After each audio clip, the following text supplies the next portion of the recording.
Mr. DeRocky. Vaughn Morgan. Jim Ralston. Chip Huzzy. And Paul Sanderson is going to be late, but we have a quorum and the meeting is being recorded.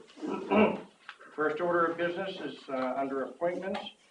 We have Chairman Bergo of the Conservation Commission here to update us on trails. Thank you. And this really is just to give you a quick update to make sure that you know how things are progressing. The first thing I should tell you is we have a tentative, we have a date set to build the bridge and the boardwalk. We got our wetlands permit, just in case you hadn't heard that, so we got that. Our date is November 10th. 11th is our rain date. That's a Saturday, Sunday. We're looking for 10 volunteers to help to help Lou. I sent that message out today. I think I've got 5 tentative, but if you can find people that you think are good with a hammer and a saw and are interested in this type of work, we're looking for volunteers to make that task Anybody easier. here, by the way? Right. I just thought I'd help you, that's all. That's item number 1. Okay. Item number 2 is I got a firm quote from Lewis. We've been kind of moving this along. He's now saying his materials are going to cost $1,830. His fees, labor, mileage, materials delivery, which will be by Goose Bay Lumber, will be $1,975. So we're at $3,800 all in. Okay, that's labor and materials. Labor and materials delivery. The materials are going to be delivered to our DPW parking lot, probably behind, and Chip and Lou and Paul are going to work on that coordination because the guy needs some space to do a little bit of work, and then we're going to move it from there to the trailhead in November. Coordination means you.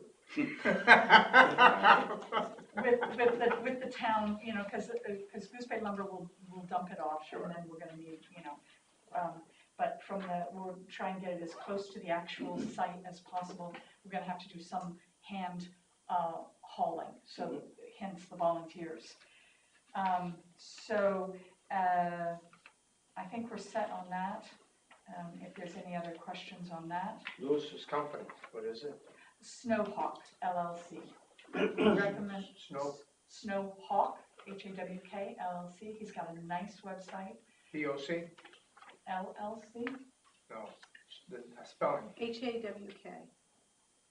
Snowhawk. Lewis Shelley.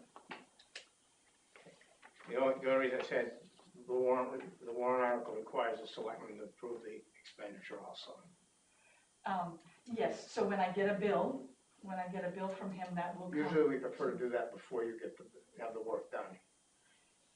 Shall I submit? No, I'm going to submit. I move that we approve Snowhawk building a bridge on the conservation property on coastal. Yeah, the bridge Liberty. and boardwalk. Bridge and boardwalk for the town not to exceed, but $3,900. Make it round it up. Okay, I have a motion, do I have a second? I'll second it. Any further discussion on it? All in favor? Okay, motion passes. Okay, so the second thing is on the mowing and the Brontosaurus work for the open space and the trailhead. The mowing has been done. Carol Pugh did that, and the cost of that was within what we estimated. It was $600. So she didn't have to rent equipment. Paul didn't have to do it. That is taken care of, and I was in communication with Chip and Karen on that. Okay. Then the Brontosaurus work, which is going to be done by David Martin, he submitted an estimate to me that's quality hardwood out of Newfields. We had originally hoped that we might be able to rent a Brontosaurus, and for around, there was a number thrown out about 800. When I talked to Dave Martin, he said, well, it's about 12 to 1,400 a day, and I said, well, you know, we're just trying to build a trail here. He said, oh, okay, 1,200 a day. I told you about that. He came in and actually looked at the job. He said it's gonna be more than one day, including the right-of-way off of Coastal and the bank off of the trailhead. We had some discussions back and forth. I said, give me as detailed a, you know, I've got to go to the selectmen, give me as detailed a quote as you can. Well, he came in and said he's going to do it for 2,000. So that's less than 1,200 times 2. So it gives him part of a second day. He will get the right-of-way done and the banking done. I presume if he ends up getting it done in a day, it will come in for less than this. Okay. Okay, so I can give this to Karen if you want to look at that. So that's 2,000, that's clearing the bank, all of the woodwork on there. There's gonna be, there's some downed poles. He's gonna be able to mulch everything for us. I might be able to get him to mulch some of those telephone poles that are in there. Mhm. I haven't asked him about that specifically. He's gonna have to maneuver around, there's stones, big boulders around in there. It's not gonna just be a easy job. And then he walked the trail with me. He's seen the right-of-way from both sides. He's got a pretty good idea of what the right-of-way will be. Okay, all right. Chip, any comment about? No, that's, I think we proved this last meeting, Yeah. that work going forward. The only thing we didn't have was the bridge, because we didn't have the figures. Okay, so we've already done, blessed this Yeah, one. we already blessed that one. Okay. Okay, Is that good? Are we good on that? sure. And then the final thing I need to tell you about is I proposed both to Karen and at our Conservation Commission that we put 3 small, and I'm talking about the size of a piece of paper, signs, Greenland, with the Greenland logo, and it says Greenland right-of-way on it. And I'd like 3 of them, one to go back in the woods a little bit on our 2 right-of-ways off of Coastal and Cushman, so that when people go in there, they'll know that they're on a right-of-way, but it won't be really obvious because we told the people living on those 2 streets we weren't going to have a big trailhead there. The 3rd sign is to go on Hillside. There is a small little sliver of a right-of-way that we've got on Hillside off of Newington that leads to a nice piece of conservation land. I've talked with Jim Marchese about this. He's had discussions with the renters that are in the house that's next to it. There's been some creep back and forth, and it hasn't been clear that that's a right-of-way. And they've been mowing farther over than they should be, and I have pictures if you'd like to see it. Kevin Lucy brought this to my attention and said, you know, this should be good access for people to go over to this conservation land. And I said, I'll try and see if I can get a right-of-way put on there, just to mark it. Sometimes you need markers. Are you working with Jim Marchese to, from what I understand, to define right-of-ways? Absolutely, and he gave me on this, he gave me the town lot, which is this lot right here. And when you go now, this has all been mowed, and he gave me specifically where the markers are. Okay, I So- understand what you're saying, yeah. So that I can, oh, here, this is what it is, where the markers are. So Okay. that when we put that on, we'll make sure that we're on town line. All right, good. So if I could get approval for those 3 signs, that would be great. Anybody So else? moved. Okay. Anybody else? Questions? And what was the amount on those? $60 each. They're aluminum signs, kind of like our King Tide signs. Okay, I have a motion. Do I have a second? Second. All in favor? Aye. Motion passes. You're all set. That's it. Thank you very much. You're welcome. Thank you. Thank you.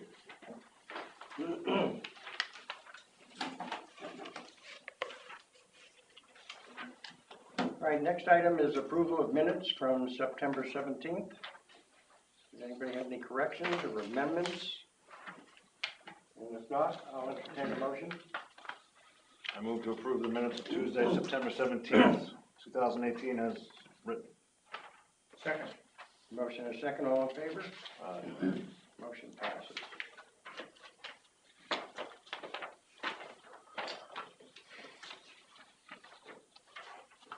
Okay, under old business, we have a Coakley update, or do we not? The only update I have is that I'm gonna be meeting with the city of Portsmouth and Underwood Engineers on the water line. Either Wednesday, well, that's already, that's still September's. Next Wednesday at 10:30 in the morning, or tentatively Friday at 2:30 in the afternoon. They put out a Google poll thing to make sure everyone's available. It's gonna be one of those two dates. And at that point, we'll have the update with a lot more of the pricing and specifics for the water line that Underwood's been designing for Breakfast Hill Road. Okay. Any questions? All right, let's move on to the town sign. Okay, we've gotten a lot of different prices now for the board. We went back to the vendors that had quoted us and asked them to see what they could do to make it smaller. We had only wanted one color, the amber color lights, and they had both been quoting, or three of them quoted at full color. So we've gotten in new prices, and it has come down. And we've also, made the option to replace the existing sign without a message board, replace the existing sign with the same type of messages that we have with the movable letters, or the electronic sign with funds from this year's budget in the amount not to exceed $23,000, or to include that cost in the 2019 budget. Okay, And we did Paul, will you confirm take that this the and just lights pass are it around allowed. so people can see what we're looking at? Yeah, and we did confirm that LED lights are allowed in the town of Greenland. Yeah. It was the fluorescents that were done away with, as far as, and movable, Mhm. but LED was still allowed for lettered. I have a question. I believe I read that this latest proposal is for 2 lines of text, Correct. but there's 3 lines in the example they give. Is that what it's gonna look like, or? No, it'd be 2 lines of text. Right, 2 lines versus 4 lines. Oh, no, one of those proposals is for 2, the other proposal is for 4. Amber versus 4 color, 19,450 to 21,095.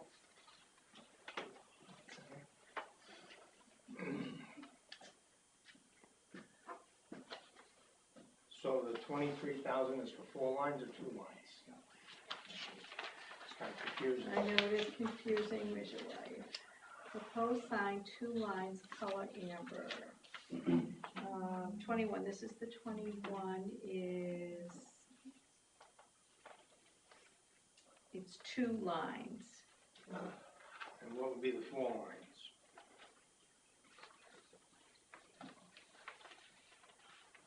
That's this guy.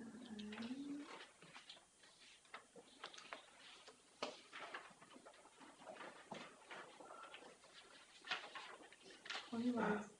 19,375 is for 2 lines, 21,095 is for 4 lines. 4 lines is from Portsmouth Sign, 2 lines is So from the Silver 23 Graphics. So the 23 is for 4 lines? Yes, and Silver Graph, and, That's kind of strange. yeah, it's hard to be 20 like the quote says 20 lines, it's 10 lines per line of text. They count it by the number of lights. Yep. So this one is 20 lines, this one says 40 lines, which is lines of. Lines or characters? It's dots, it's how many So, LED, the little dot matrix printers, Yeah. that's Yeah. how this is working now. yeah, this is how it's counted. Who so said it's a dot little- matrix was dead? Okay, one of the suggestions I had, and I know everything usually goes into the same pocket and comes out of the same pocket, but we do divide things up as far as the budget goes. We've got the police department, the fire department, we've got the recreation department, we've got the town of Greenland. So we got 4 entities here, and maybe each entity could take a little bit of money from their own budget and contribute to the sign, because I think the sign's an asset, only because of the fact that it, you know, it will be able to advertise for every entity that's out there. So it may be a good idea to ask them if they could contribute a little bit. But I am for changing the sign. We need a new sign. You have to come out of the dark ages. You all right? Yeah, do you want water? No, I'm fine. I know 911. Well, I have some water in the refrigerator. But anyway, I'm open up to any ideas, any comments? I think we discussed that before we paid the bill, but I think we just need to get moving. You what? I think winter's coming, we need to get moving on it. So you're for it? No? Yes. Yeah. Jim? I am for it, depending what it is. Is it the 4-line or is it the 23,000? What's that? Yeah, 4-line for the That's a 23,000. 20, Yeah. I would, I think that would give us plenty of room to put out messages to the people in town and make them aware of what's going on. Okay. And I do like your idea of maybe we can take a little bit from everybody's budget. Sure. Yeah, okay. Chester? I am not for it. Unfortunately, the way I see it is $5,000 is in the budget. You're at $23,000. It's almost 5 times. If we're gonna run the town like that, I hope that the library doesn't go 5 times over budget, and the fire department doesn't go 5 times over budget. I think you gotta look at your priorities. I don't think it's quite right to take it from each committee, because I don't think they're fairly budgeted. I think it's a monetary issue for me. Okay, I think that overweighs the advertisement. okay. All right. So are there any other comments? Anybody like to say something? Okay. Would we like to, We have vote. Yeah. yes, Jody Dura, 23 Van Etten Drive. Yeah. But I guess at my point in life, everything seems too expensive, or costs more than what it ought to cost. But I understand that it's important to be able to communicate messages, whether it's, you know, you gotta get burn permits or this, that, or the other. But the way technology has evolved, I look at the town website. I know everybody doesn't. Everybody should. Everybody has the technology in their home or their office to look and see what's going on here by looking at the website. So I guess my only thought is, if you could save a significant amount of money by not having the electronic version, in theory, it should suffice in this day and age. That's just my opinion.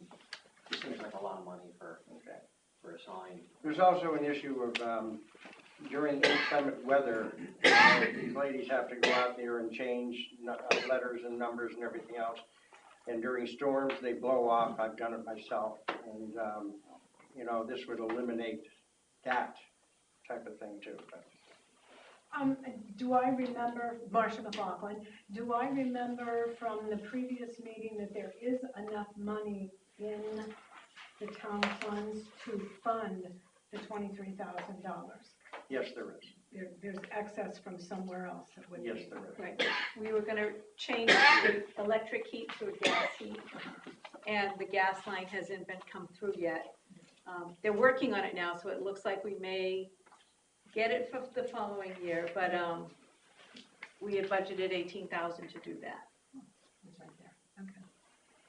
Welcome, Paul Sanderson. Yeah, thank you. You were talking about the sign, if you'd like to. That I got. Okay. Well, I did see the proposals in our package.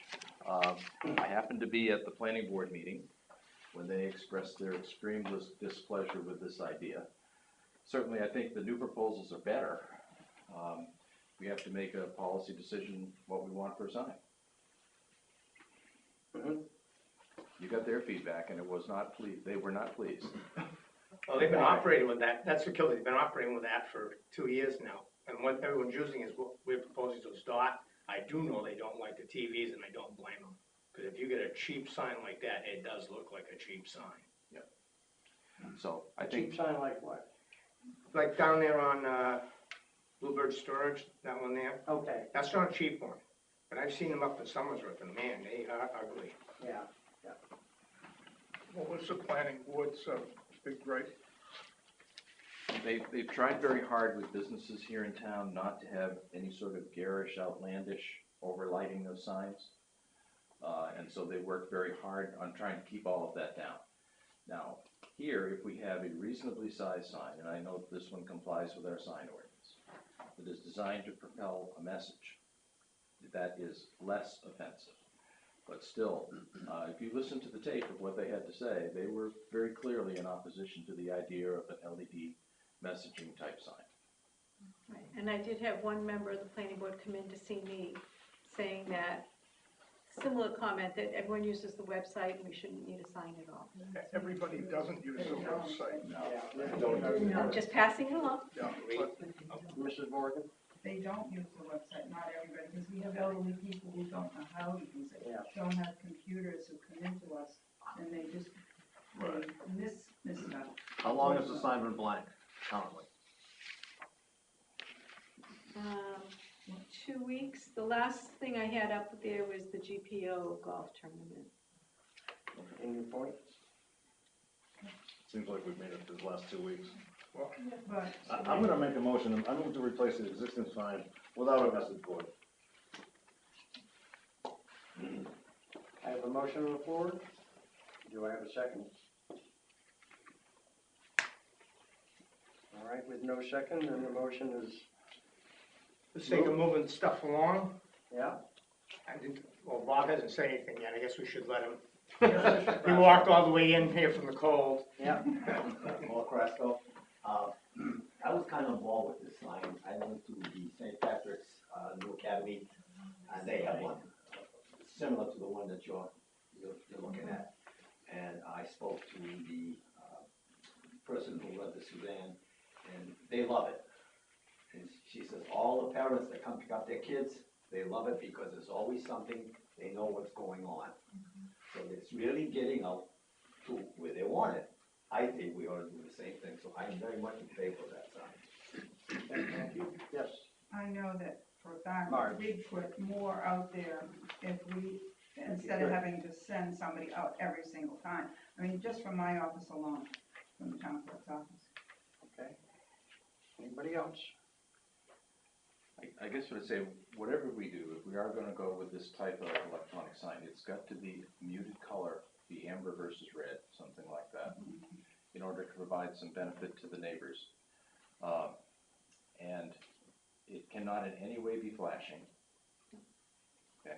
Because that's what has gotten signs into trouble, the difficulty. Time and temperature signs, flashing, Right, this is non-movable amber.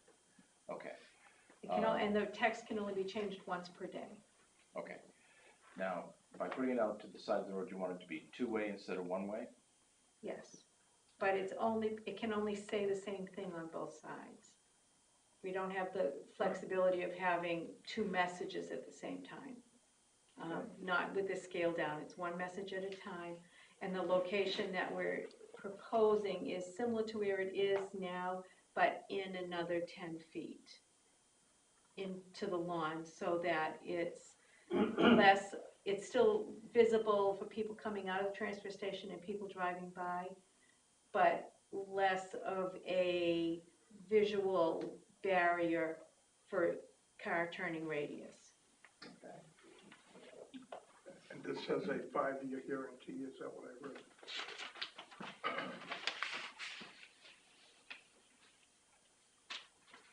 Warranty, or whatever they want to call it. Warranty. Yeah, 5-year parts only and 1-year service.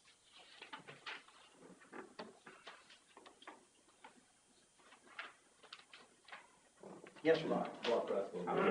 I just wanted to let you know also that after speaking with the people, Portland Sign Company, if the machine fails or the sign fails, they have the parts.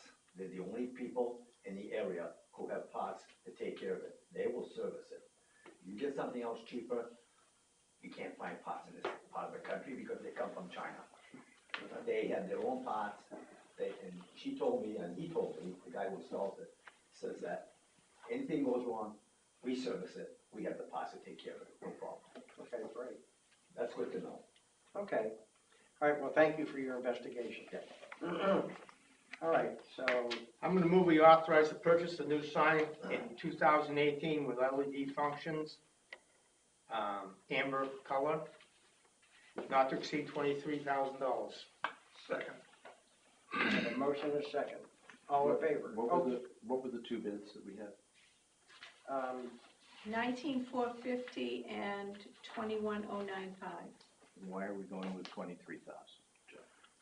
That, because it's $1,200 for the electrical line, and trenching and conduit is $450. And it's more lines with the 23,000. There's 4 lines of text as opposed to just 2 with the other. Okay, and so the lower price sign would have 2 lines of text? Correct, And the higher price sign would have 4 lines of text? correct. Why do we need 4 lines of text? We don't. We Another- don't need any lines. Another thing that I had brought up was maybe we could get, everybody that's on there, so the rec committee, the police department, the fire department, to see what they have in their budget, and maybe they could also contribute to it. Well, of course, that's our decision to simply transfer it. Right, it is, but it's still, Okay, they all take would part. we think that they would also participate in some of the message? Well, that's the idea. I would hope so, yeah. And they currently do. Okay, is that a reason for 4 lines? That you might have several departments with issues at once? It's still not a lot of letters.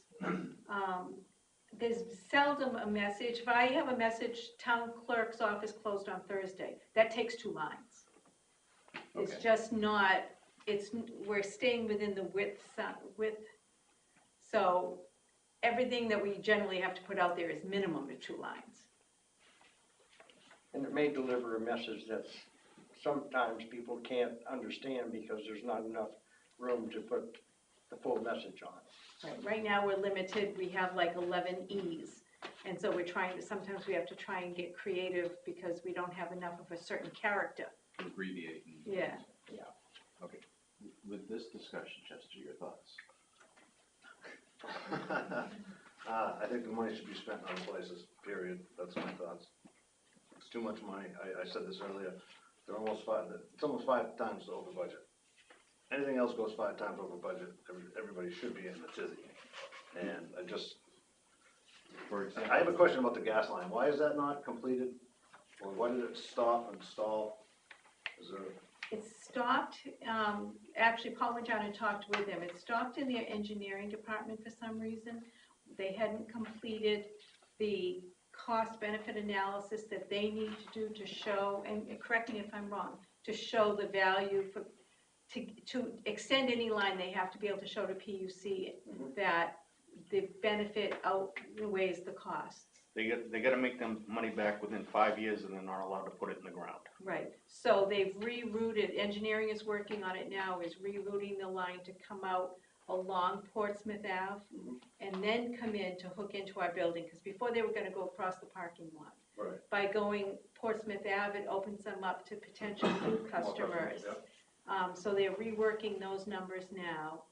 I got a call this morning from Janet Oliver that we've been working with through the gas company for our last year's gallon usage of propane for all of our buildings, so that they can put those numbers together again and see if they can financially make it feasible this time. And I got in touch with them about 1.5 years ago. I actually got, I think, 36 customers up in my whole area. And it wasn't that enough to wanted go justify the line? Yes, and it wasn't enough to justify the line. Okay, yeah, I'm not looking to justify the line, I'm looking to why it stops. That's Right, all. yep, But there is a possibility it could come back. yes. Well, by going the route that I brought to them, it changes how they price the line. Now, each one of these buildings is a customer. If we went through the parking lot, we're one customer. So it changes how it's figured in. So we'll see. But it's back in the engineering days again. Okay, getting back to our sign. Can I ask a Sure. question about, another thought about the sign? Bob, you mentioned that, you know, the sign company would have parts available, but, and my understanding of computers and electronic equipment is extremely limited, but I do know that after a certain point in time, my laptop dies or the hard drive dies or whatever, I'm just wondering what happens down the road with this sign, or are we in a situation where conceivably the entire sign would have to be replaced if No. if the electronics go No. bad, or what if there's a, how's it protected Just from a? the electronic part. Right, there's a parts assurance for 5 years, and after that, we have no guarantee. Right, Technology absolutely could change, but but would that entail replacing the entire sign then at that point? No. it just wouldn't talk Nobody really anymore knows. if it broke. Is there surge protection on the That'd sign? be right at the breaker box. Suppression? Yeah, they gotta tie, it's gotta be its own breaker, so that's part of the electrical cost. Yeah.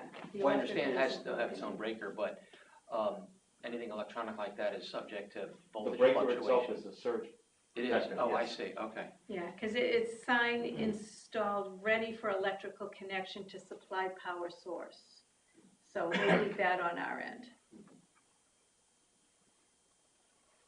Anything else? I just have a question. What triggered the discussion about changing the sign for this year versus, do you have a budgeted amount? Was the We had budgeted budgeted amount- $5,000 to to replace replace the the sign. existing sign as it was. So were there any estimates on getting that type of sign at that point, or did we just throw a $5,000 number out there? What I did is I took the cost of that sign when we first purchased it and escalated the cost by 8% then from the existing sign. Okay, to an electronic one? No, to come up with the $5,000 for our budget. So you're gonna replace that sign with a like sign? With a like sign at the budget time, yes. And then as we were starting to get ready to do this, Charlotte suggested we look into the LED. Between her and I, we're the ones that go out there and change the And I letters. also put my input in too, because when they were building the school down there, I saw the sign they had out there, and every time I go by there, you notice that sign is, it doesn't flash, it doesn't do anything else, but it's very informative, so Well, I mean, my opinion is, that I think the sign is very valuable to have it, and the LED sign is valuable, because I know when I drive to the transfer station, I'm always looking at the messages. I mean, I have access to the website, and I do look at the website, but when you go and buy that, there's a reminder if there's a vote going on, if there's something going on, and I think that's very important that people are aware of that, and I do agree with the 4 line, because if you limit yourself to 2, because of money, you're not gonna be able to get a whole message out there. right.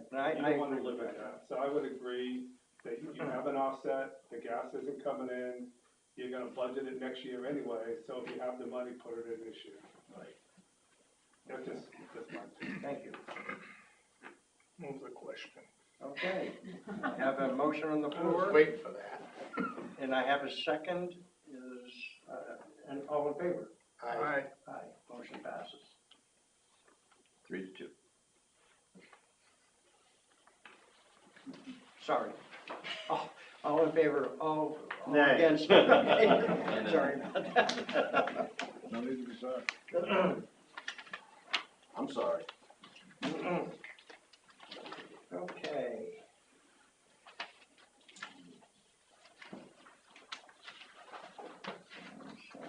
Let's see, the next order of business is invoice from the Valley for the library expansion. You have in your packets, this last invoice we received, $62,244.33. This is invoice number 3, and brings to completion the design development. Brings 27% of the construction documents.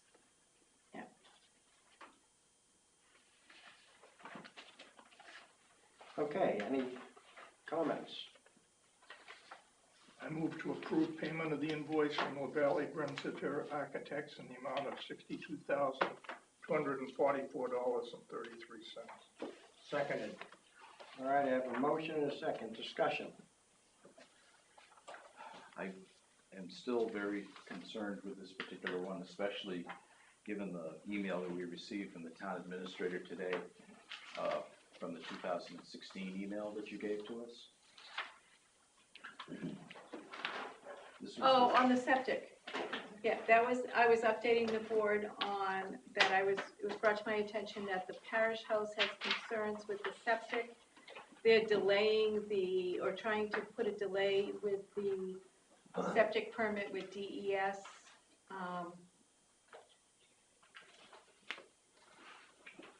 So that's being held up at this point.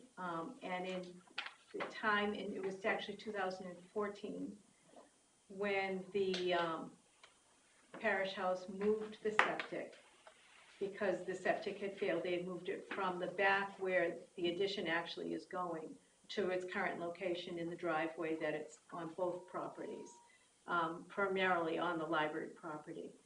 When that plan was signed for the wetlands permit, the septic permit, it was acknowledged by me that this was an ongoing agreement. It was the septic was put on the library property based on an agreement made umpteen years ago, and this was continuing based on that agreement. It wasn't granting an easement for it, that it was based on that agreement, that the longstanding agreement that the septic was on that property. May I speak to this? Because I'm intimately aware of what the issue is with the Parish Hall, Marcia McLaughlin. The issue primarily is with the chairman of the trustees, who has come up with a formula for the waste that goes into the tank, the church wanting to assume only 2% responsibility for what goes into the tank. That's not what the engineers who have designed this system and who've been over what the parish hall currently uses are aware of. They are estimating the parish house percentage at 28%. Currently, Mr. Bates is standing firm on his 2% to avoid accepting the fact that in 2022, if the septic tank is pumped out at that time, the parish house on the 28% basis would have to pay somewhere between $128 and $168. And that's what I'm putting out there. That's what's holding this up right now. May I just finish? Well, The New Hampshire DES has asked for an update on this. They're calling it an easement, which Karen signed.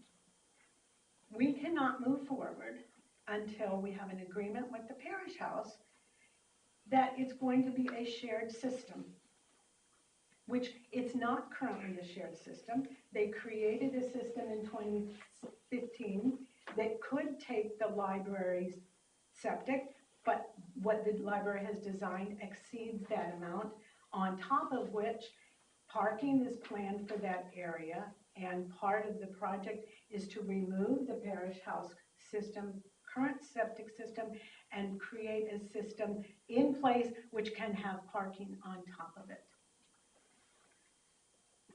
Now, answer, well, actually, it's worse. no, this is confusing me, because I got involved with the septic systems up there. The parish house has their own tank. So they're talking about the use going into the leach field? No, the tank that they currently have is where we have designed parking. Okay. Handicap parking will go in that area. The plan is to remove that tank and put in a system, a tank, which can have parking above it. There are different types of septic tanks that will hold different loads. And it has been designed by Underwood for a tank that has the load to allow parking. Now I see what's going on, because I only knew of two tanks. I couldn't understand. You got one tank, you got yours. So. Well, let me read something that was, did you read the email that Karen gave us today?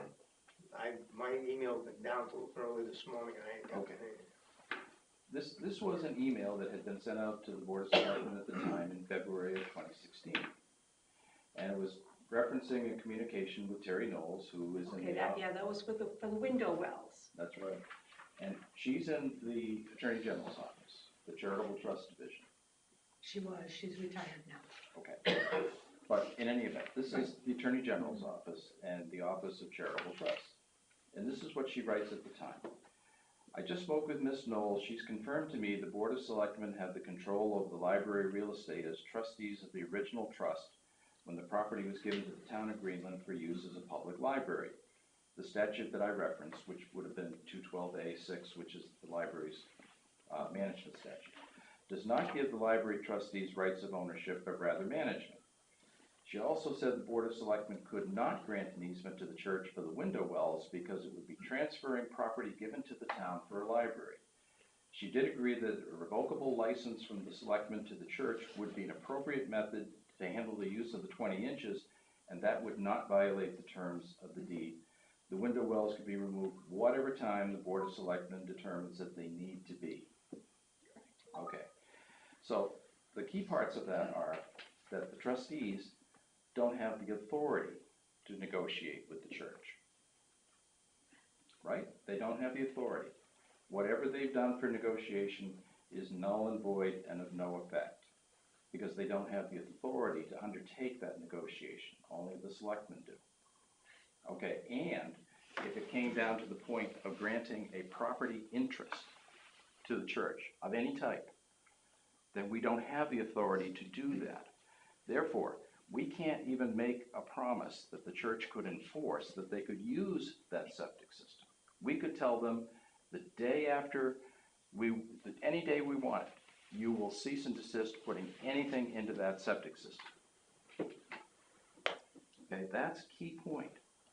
That's a very, very key point. Yes, Mark. Okay, I was made aware of this email this afternoon as well. You granted a Revocable. Okay, revocable. At any time. Okay, why? And this all came up this afternoon. Yeah, to us at Excuse 11 me. this morning. No, when I first saw it was this afternoon. Why, and being aware now that perhaps we can't even talk to him. I hate for you to say, Paul, we can't talk to him, that maybe we could reach some point of agreement and come to the selectmen with it. But why not, instead of a revocable, an irrevocable? That's the problem with the trust. You see, when the land was given to the town back in 1880 something, when this Long time ago. whenever When it was this really- whole septic thing came up, Yeah. their septic was in failure, and it was an emergency septic replacement that was already on Oh, I understand. the land. But in the view of the Attorney General's office, that would be violating a charitable trust because If we it's called not it for, an easement, it right? is not for a library purpose. Right. Okay? If it was the library's own septic, only the library, that would be okay. But giving a right to anyone else, okay, whether it be a private person, the church, anyone, would be violating the terms of the trust as the Attorney General has defined it. So it's not us. Okay? Okay, well, the next point on that would be, we do not have any formal or written agreement with the church, with the parish house, with any part of that church. Which means it's not a negotiation anymore, it's a take it or leave it. Well, and that's kind of what Thomas Bates has given us, but we could do the same thing, I guess. No, my point is that with regard to the church, it's not a negotiation. Okay? They're there completely with our permission, only with our permission. Okay? They don't have any rights here. None. Right, None. right. Okay? So that if they want to be part of this into the future, I mean, we could shut off the septic system today, completely. We wouldn't want to do that. No, I didn't, no, that's not the point. I'm not saying that we should. I'm just saying, we have the right to do that. So this is not a negotiation. Okay, well, that aside, Lavallee Brensinger has performed this work, and we have a contract with them which obligates them to be paid for this work, whether we go forward with any additional work currently or not, Paul. That's what we're here to approve. Okay, and after this invoice is done, how much will Lavallee have been paid? I don't have that with me, Paul, I'm sorry. I think it's a little over 100,000. Previous billing is, the previous billing, 106,875, Okay, and then we add this 62 onto that, correct. so it'll be $168,000. I don't think that we are at a, as much as some people here might like it, that we are at a point where we can't go forward with the project. I'd just like to say, I know you don't agree with me, but this is the point I was making in the beginning. There's too many hands in this meal. And it's unraveling over $128 to $168 a month we're already fighting about. We haven't had a shovel in the ground yet.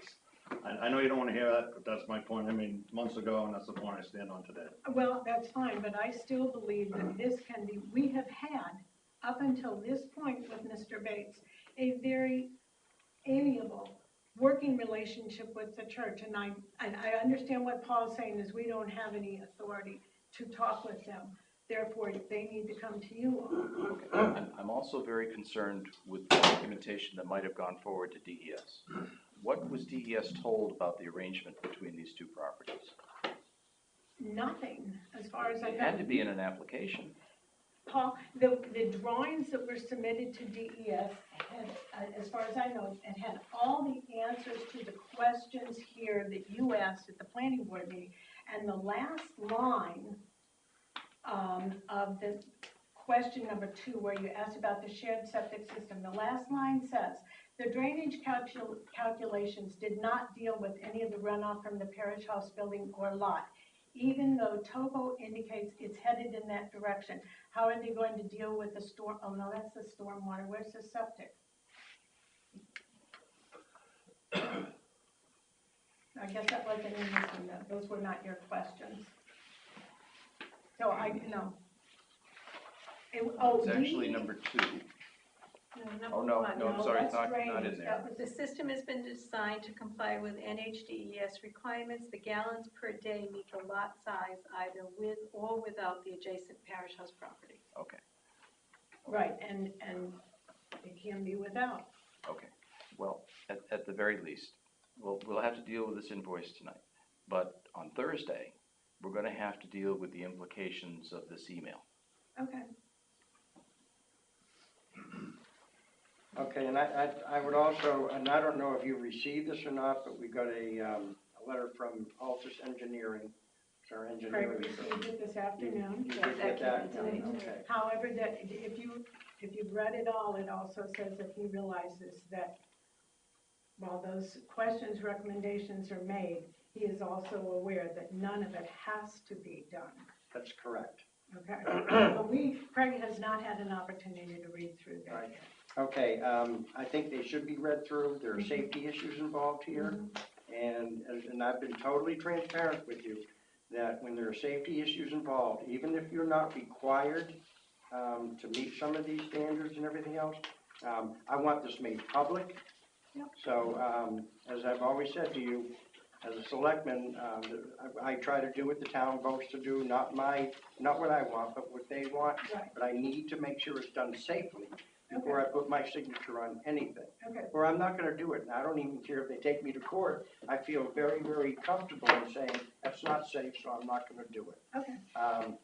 So I think that this letter absolutely needs to be addressed, and I think it will be addressed at the October 4th meeting.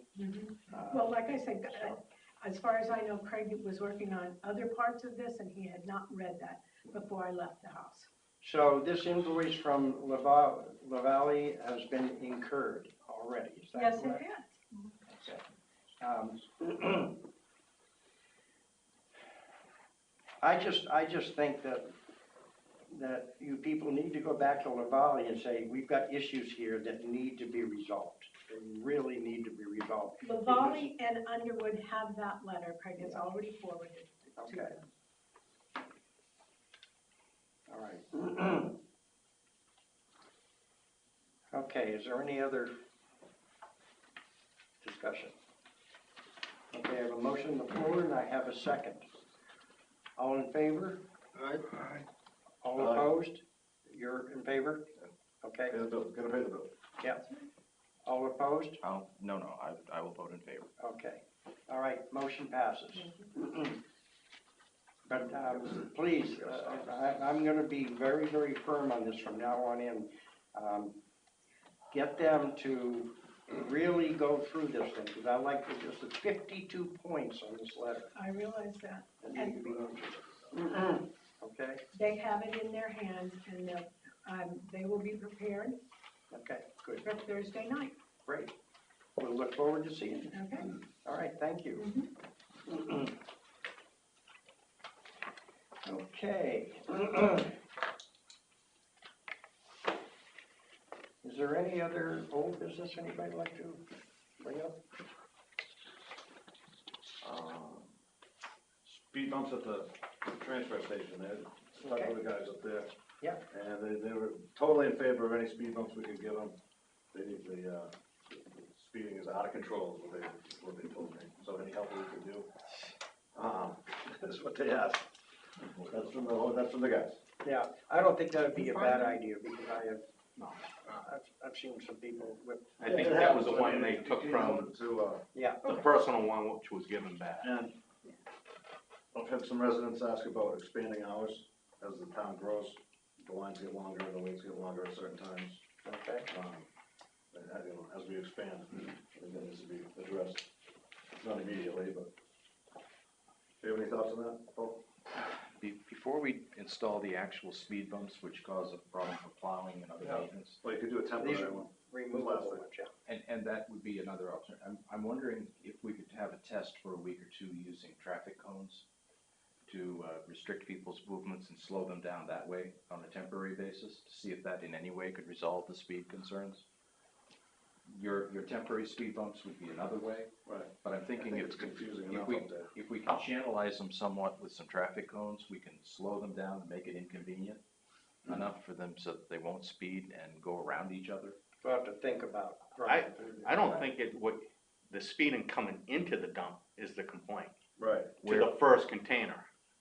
That's where all the speed is, not Yes. once they're in there.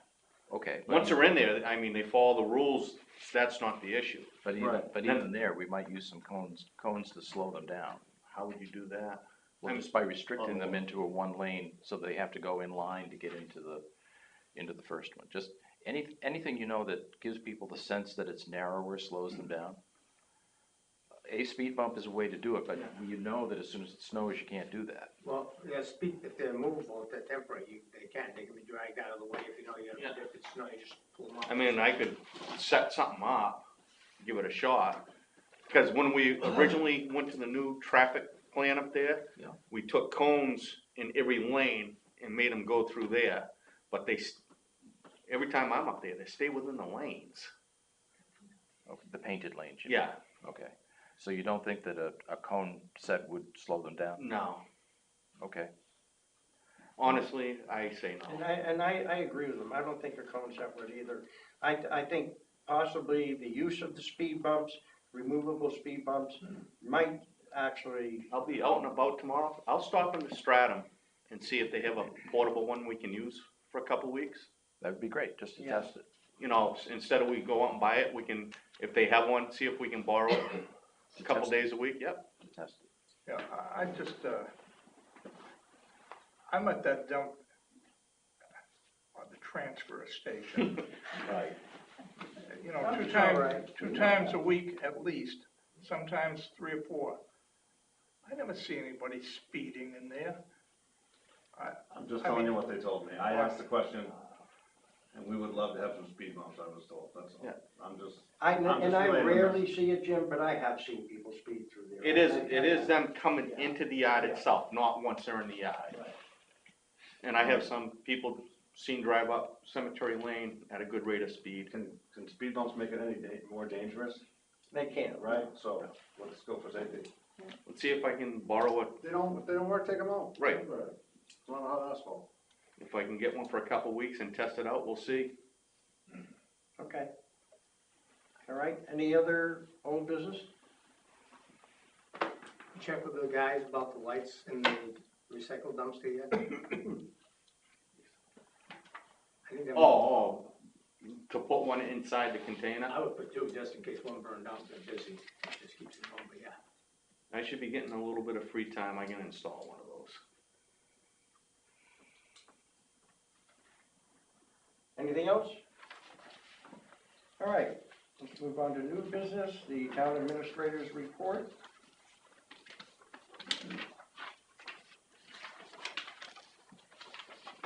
Right. The past 2 weeks, the updates include for the hearing on Thursday, Vanessa and Associates, they did the traffic study at the town intersections a week ago Wednesday, and they will have that report ready for the hearing, and they are being prepared to make a presentation of that traffic study.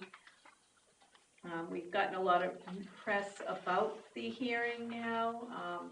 We had the Portsmouth Herald contact us, and there's been some letters to the editor, and we've received at least one message in through our website that we put as a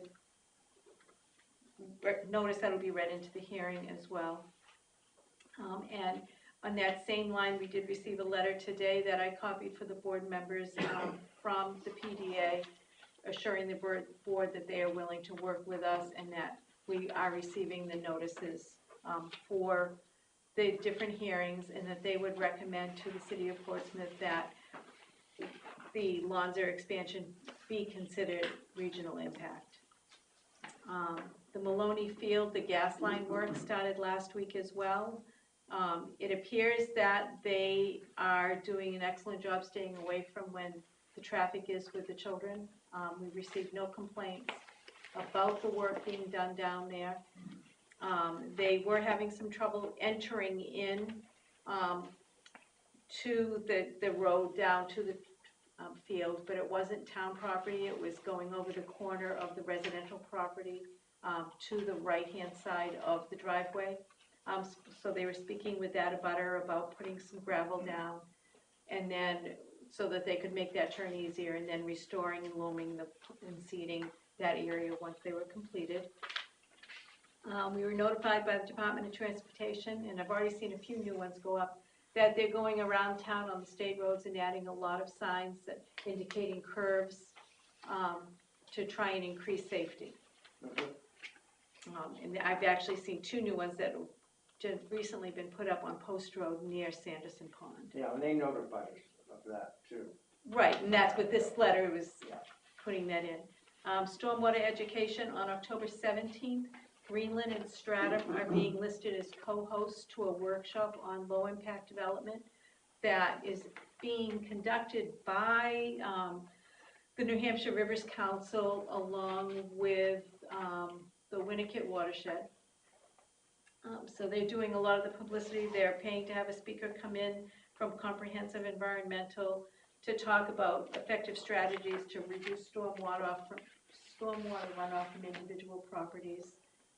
But because it's being held in Stratham, they offered to basically put Stratham and Greenland's name on as co-hosts, which is wonderful because it counts for our stormwater MS4 permit that we have to have so many educational topics.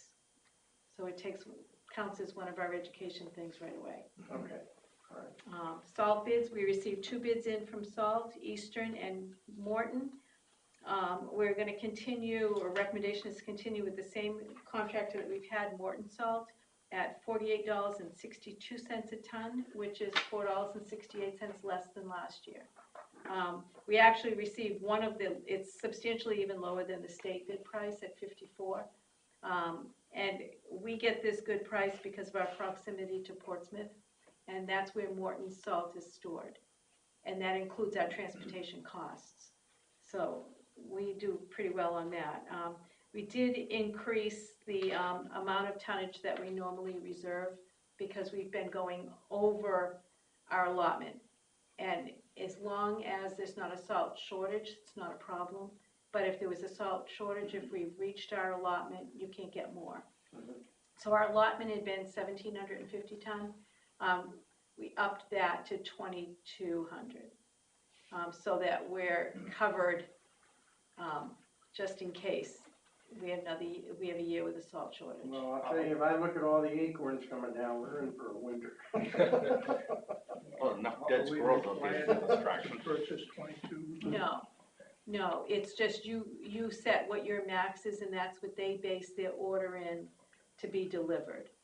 And so if they run out and you've already exceeded your max, you're scrambling, and that's happened to towns in the past. The library bond, we received notification on the 21st that the bond had been approved. The arbitrage interview, which is required, was done on the 20th, so that's all done. The final documents are being prepared for the board signature on the October 22nd meeting, and then the closing at Optima will be on the 24th. 2009 budget prep. This is basically moot now because it was letting you know that the deadline had come. I had received most everybody, and your books will be ready for Thursday, so you have them. And mosquito control, Triple E has been discovered in localities close to us. There have not been any human cases as yet, but we are monitoring it. I sent an email to the rec department recommending that they make sure that the coaches have bug spray. All we need is one frost and then that goes away. But the rec did have their fields, the perimeter spraying done on their fields. It was done Friday. It was done Friday. Okay, good, thank you. All righty, let's get on to our fun part. Not as fun as 911, but fun, the budget. This is when Just you before we can get there, I switch just it wanted to let you know, the Drinking Water Groundwater Trust Fund did have a meeting today, All right, I'll get back. and the grant that Portsmouth had sought for half of the cost of purchasing the JIC property was approved. Even without our recommendation. That's right. Because of the fact that it actually does provide water protection. However, our concerns definitely have been heard. But I can tell you this. The city has an obligation under RSA 7211 to pay us a pilot when they do things like this, when they purchase that property. And When you say pay us a pilot, can you just explain? Payment in lieu of tax. that's what that stands for. All right. And under that statute, because they're tax exempt, they have an obligation when they purchase water supply property in another community to make a payment to them in lieu of taxes. And since this doesn't directly even abut their lot, only their current lot is what's under that session law, right? Because the session law specifically said with no remuneration agreement. That's right. This is a separate, unattached lot. Absolutely. And until we have some resolution of this pilot issue, then I'm going to suggest that their bill regarding hydrants is not ripe for payment. Okay? It won't be until like next May, but we'll keep that in the back burner. Right. And one of the things we are working on the planning board is a pavement restoration policy and ordinance, such that when they open up our pavement, they would be required not only to bond it, but also to pay, depending upon the life of the pavement, the age of the pavement, a sliding fee for having done so, using the Concord model. Okay. So that opening up and ruining our pavement is not going to be free anymore. Right. A lot more than just a trench permit. Back in the 90s, we paid $250 for every hole we opened up in Portsmouth. Oh, and today you would pay at a zero. $2,500. And then you were responsible for 1 year after you repaved it once they signed off on it. That's exactly right. And, I mean, how much money did we spend renewing the roadway right out in front of Town Hall here after? Like right in front of that thing. When their poor trenching practice had in fact destroyed the base. So, I think it was $50,000. Good one. So, the point is, it's very, very distressing when they undertake these activities and we find out about it only when there is a consideration at a state level. We wouldn't know about it now. We would have no idea that they were purchasing this property. Right. Unacceptable, unacceptable.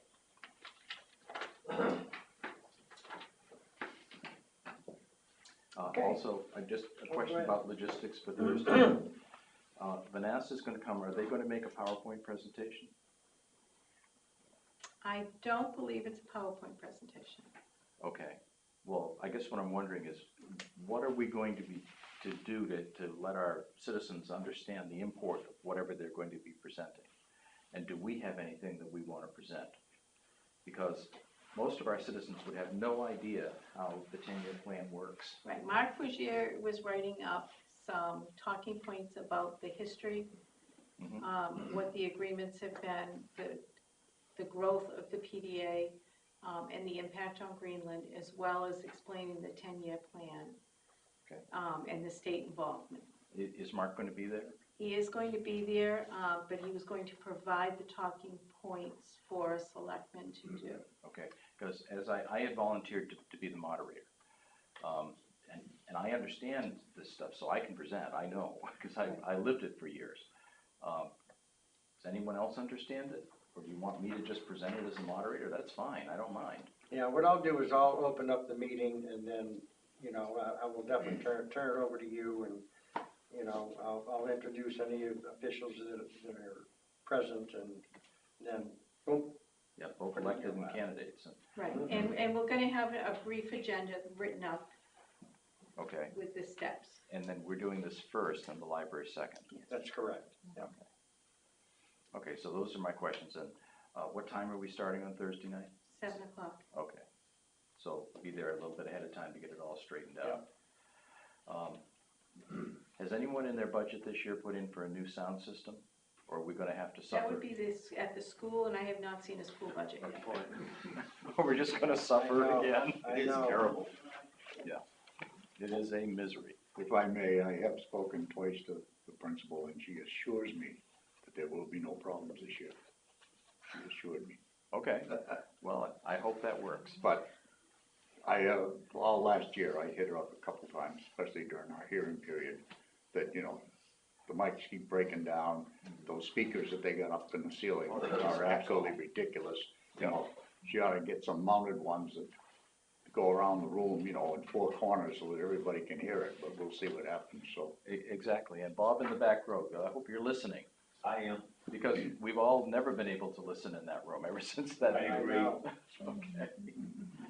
All right, so that's for Thursday night, fine. Okay, so for budget review, one of the new laws that's happened, one of the new laws that happened last year through the legislature is that the default budget needs to be discussed first. And at the first thing at the public hearing for the budget and the first thing with the budget committee. So you have the default budget in the back of your budget books. And Is my physical one still in there? in your mailbox, I yes. can go get it. Okay. I'll get it.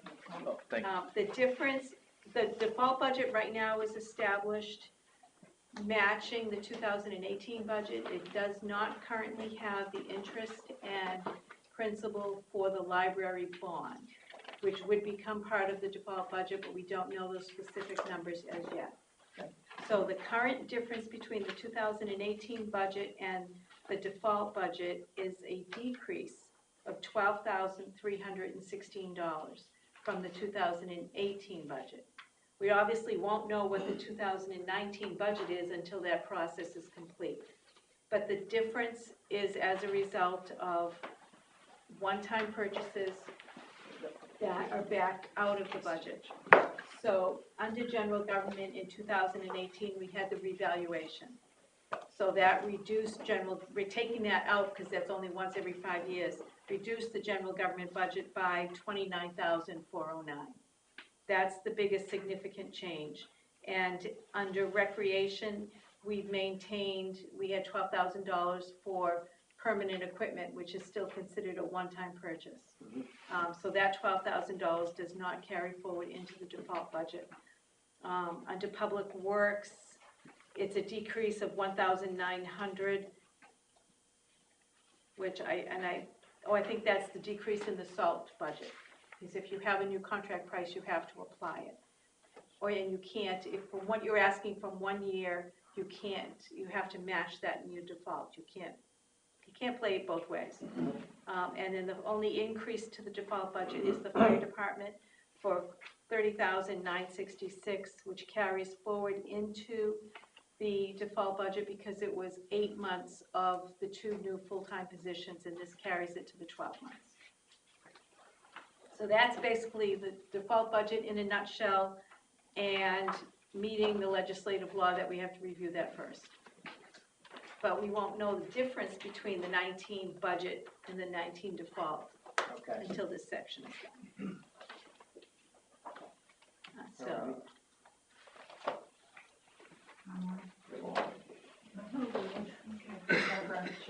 initially it was gonna be police, but Chief Loren is sick, so we're gonna do the town clerk tax collector's budget first. Public Works, since Paul is gonna be here for a non-public that we need at the end of the meeting, and then general government.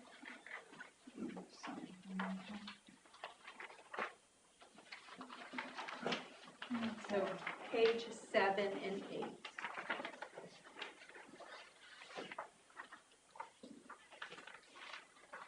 Okay. Page 7 and 8. Yeah. My budget pretty much is a lot of hard numbers because I've given Karen, and I have them here if anyone wants to see them, the backup for quite a few of the things. On the salary issue, that is, I increased that by 3% for both myself and for my deputy. And that's, I know that's gonna be discussed, so, but I just put it in and let it go for now. Down, if you go down into where my staff development is, those numbers are all hard numbers that I got from the convention, because they plan so far ahead, my spring meetings. If you continue on down, you'll see staff development. Those are all things that we attend because honestly, and Paul probably can vouch for this, there's been so many changes in the laws and additions, and we're constantly having to go for education to keep up to date on all this stuff, and it's sometimes it's pretty overwhelming. Down, if you go down a little further, under my expenses, those are all my companies that support us.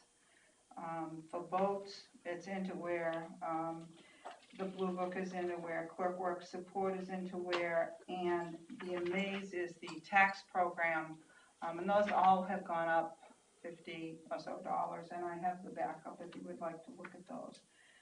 The toner cartridges for the state printers are pretty expensive, and we always put in a little bit for those because we never know. We each go through at least one a year on the toner cartridges. We were informed this year, and I'm on the executive board at the town clerks meeting. In the last meeting, we had General Larry, who's in charge of all the MA agents up in Concord and the motor vehicles, informed us that the state printers are gonna go.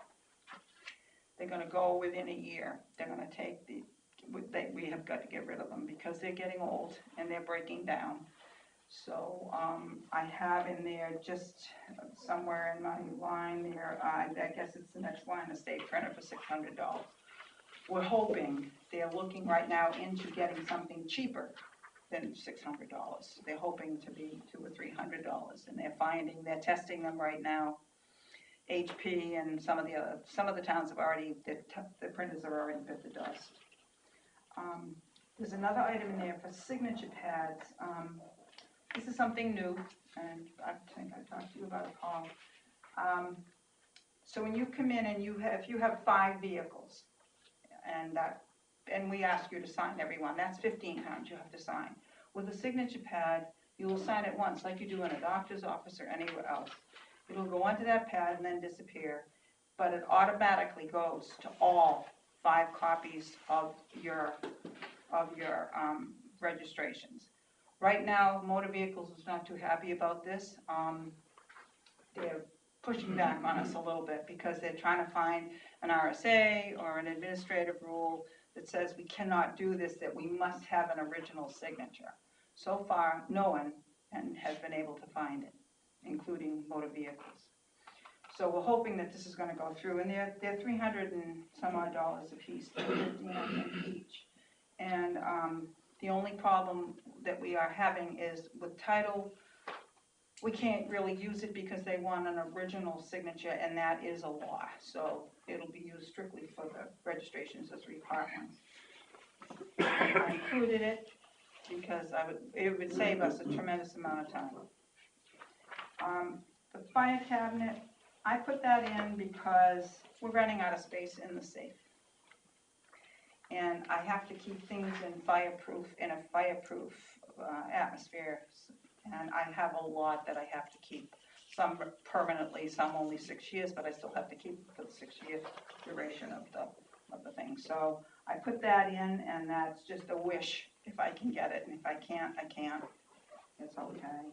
How did you substantiate that price? I have it right here.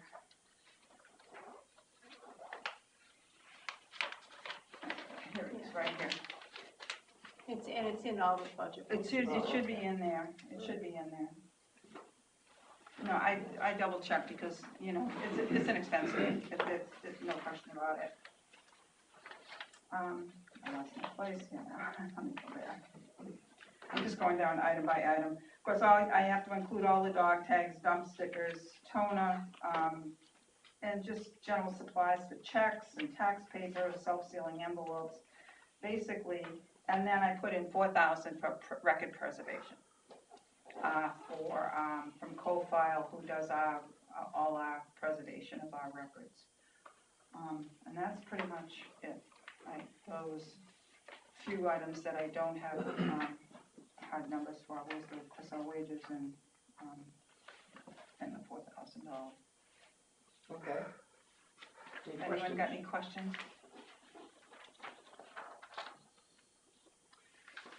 I think we're all set with you.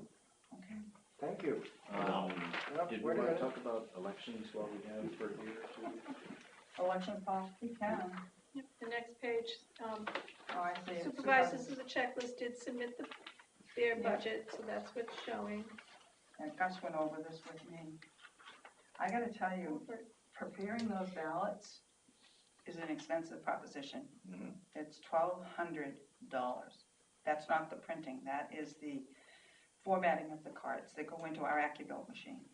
So next year is only a town election? One. Correct, Yeah. right, so for the voting machine, we've budgeted 1,500. Yeah, that's perfect. Because I have to pay, what do we pay? $250, I think, for maintenance to Paul Lake Committee, clean it and make sure everything's running through it, and So they test everything for my us. point is, overall, there's going to be a savings on elections next year. Yes, And you're yes. looking for an increase in your functions in order to go faster on registering cars. Yes, And that's what it's all about, is time. time is everything. And we're increasing, as you know, I mean, every year we say the same thing, the town's getting busier. They are, it is, there's no question about it. Approximately how many cars do you register it as compared to the year before?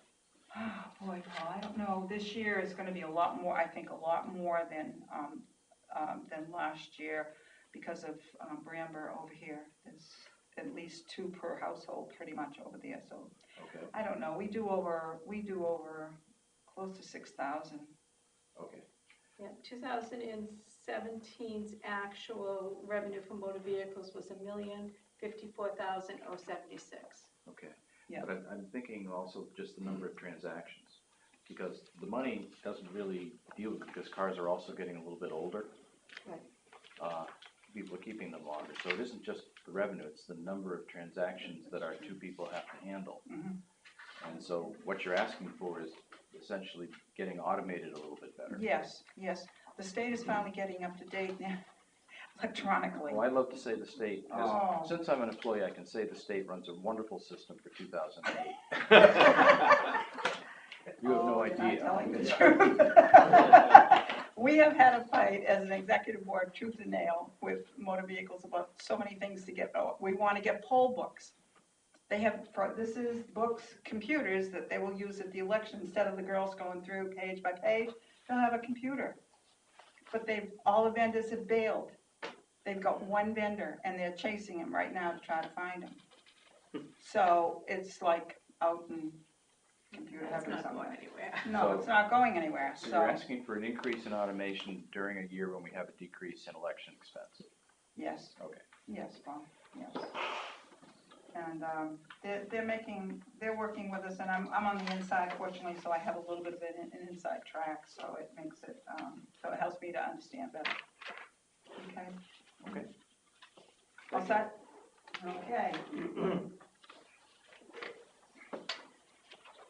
Okay, let's move on to Paul. Let you know this is last week. Yeah, I know that. Thank you for coming in. Got my paperwork tonight for this.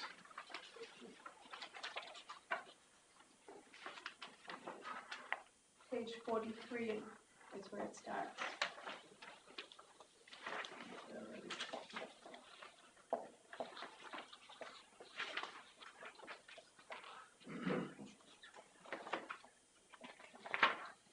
The only increase on vehicle maintenance and repairs, I asked for on this page, new tires for one of the trailers. Other than that, it stayed the same as last year. Okay. Okay.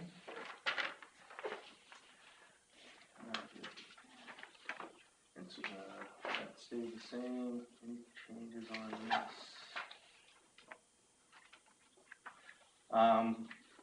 The back building out here, where Mr. Jones is out in the winter, if you look at the right-hand side door, the bottom panel's gone. We don't have to replace the whole door, just that one section, and that was, $2,500 installed. And which page are you on? That is number 44. Okay. Under building maintenance. Okay, thanks. We kind of held it together last year, but it's pretty much gone. So luckily, it's just a one panel, the door works fine.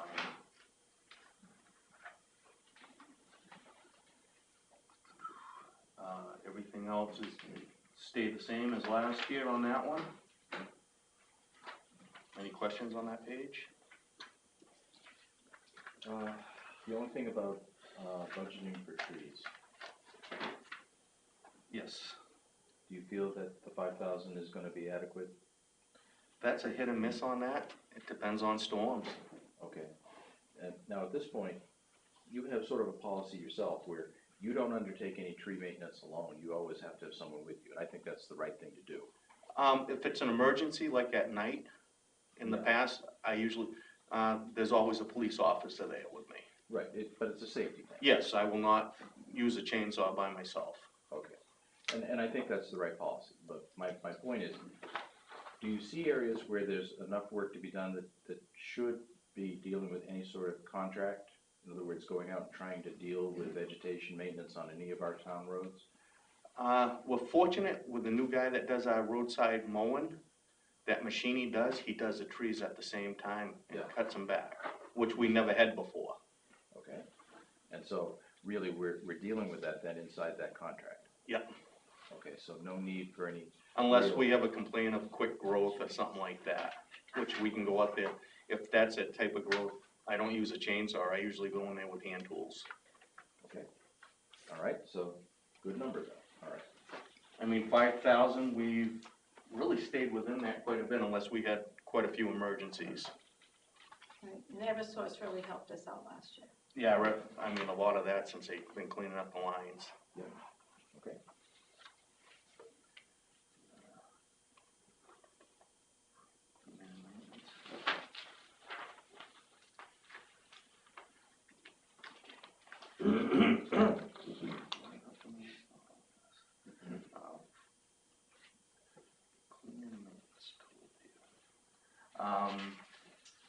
We had an increase on paving.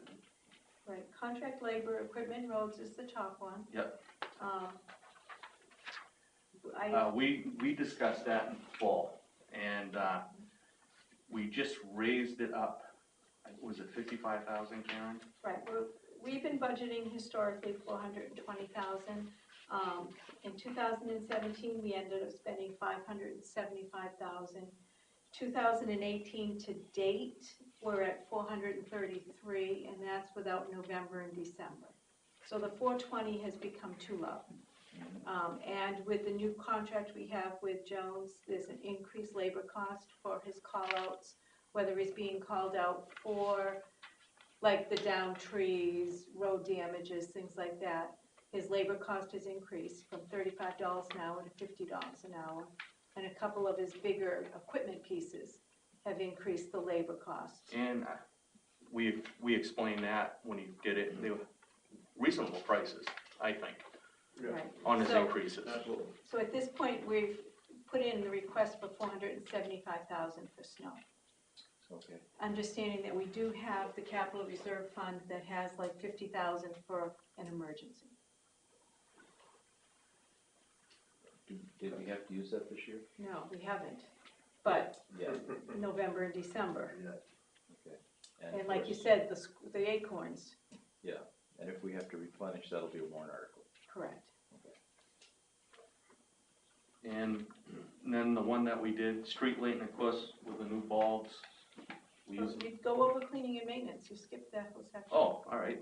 Because that would be That's you. what, yeah, that's what Yeah. your person is. Right. Full-time wages, Yeah, that is. oh, that's it, including- oh, that includes him. I thought I saw that on the next page, that's what confused me. Right, that is, I did ask this year to get a full-time helper, Is this a full-time seasonal or a full-time year-round? full-time year-round, What's he gonna do in the winter? hopefully cover my vacation. I mean, there's plenty of work to do in the winter. Okay, obviously here, some explaining to do.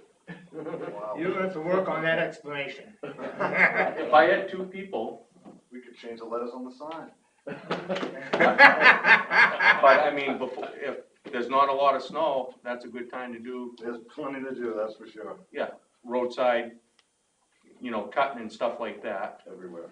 everywhere. We don't need to go over the list. But I mean, that would be a major thing to get done that time of year. Okay, well then, to make that proposal, there has to be a much better explanation for the budget committee. All right. If, You don't have to do it right now, but to be right, honest but with you. just think about it, when they say, what are they gonna do during the winter? Don't say, cover my vacation, yeah, because that's just. Because I'll be honest with you, well, so far you haven't convinced me yet you need one. yeah, well, thanks, never had one. No, but the point is, we'll get a set of duties and then figure out how it gets divided down. We did discuss this, Paul and I, as we were putting the budget together, and that person would be dedicated to the transfer station all winter as well. Because what we've been having is one transfer station employee going off for the winter and filling in that shift with other people. It would put that extra that person was there. There's a part of the answer. Right, it would put an extra person at the transfer station through that winter and non-growing seasons, to help with even the traffic pattern, the recycling. Plus, it allows year-round for certain tasks to get done that you can't do by yourself. Yes. Okay, And so it the actually, point is, we'll work on a much better Talking explanation. points. yeah, And also, where do you come up with the $40,685 for salary? The salary is, That's both of them. it's both of them combined for the 95,360, and Paul's wage request is a 9.74% increase.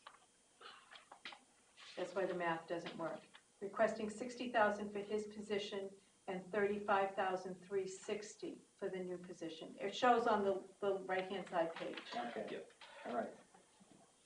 Okay, obviously, you know that's an area that's gonna need much more justification. oh, yes, All right. that's my battle every year. All right, you all set on this page? Yeah, the new position would be at $17 an Yep. hour. And the culverts are, we understand, but. Yeah. Right, the culverts we increased to $7,000, because this is the year that we need to go out to Crasco Field and do the culverts around that perimeter again. Right through the police station, that whole section, it's been about 5 years since they've been cleaned out. Okay. And a big decrease, of course, which I brought up earlier, the street lighting, savings in electricity. Mhm. Right, and we didn't take the whole And actually, I think we can revisit that number a little bit more.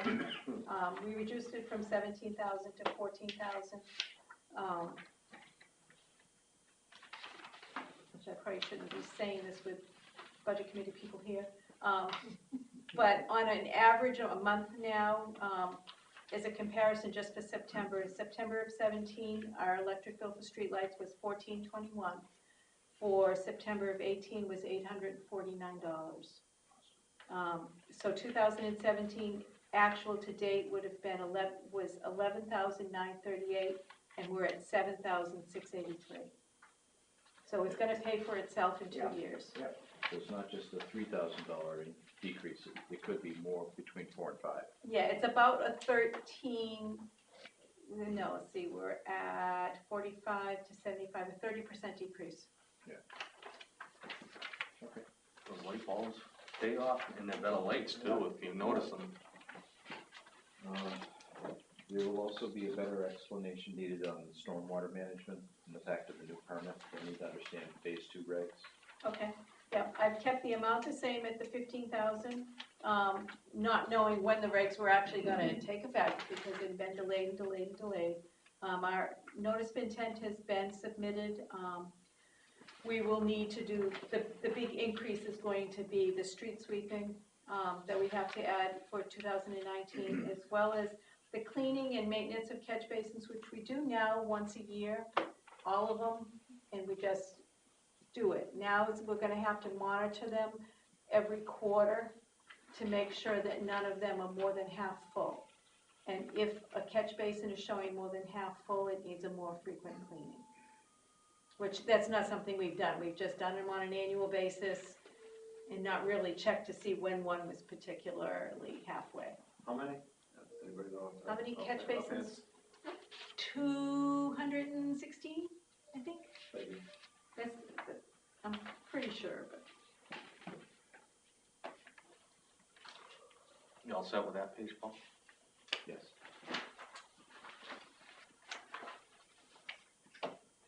So next one is goes No, flip contract the next page. 46, right? 47. Oh, so the other page behind it, that's right. Well, no, because one is the numbers and All the right. next page is your explanations. Okay. We're now up to the transfer Yep. station solid waste. So, wages were the 1.5%.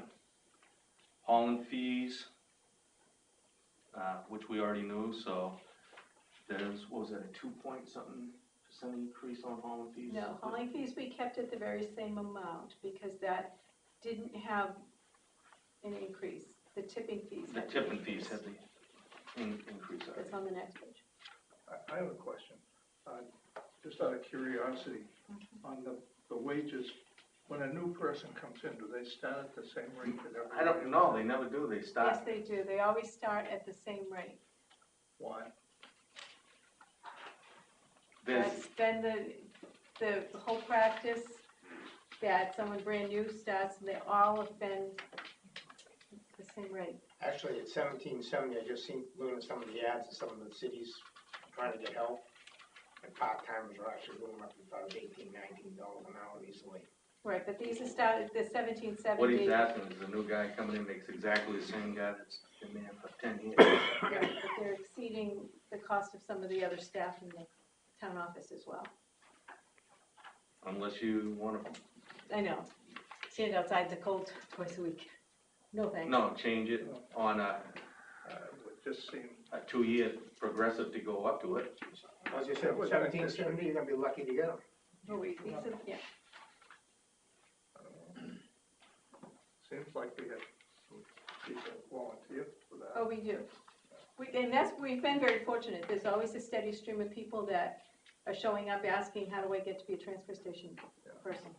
To me, it just doesn't seem fair to the people who've been there for 10 years, that somebody Right. walks in and gets the same amount they get. You know, they should at least work for a couple of years and then maybe hop up to that.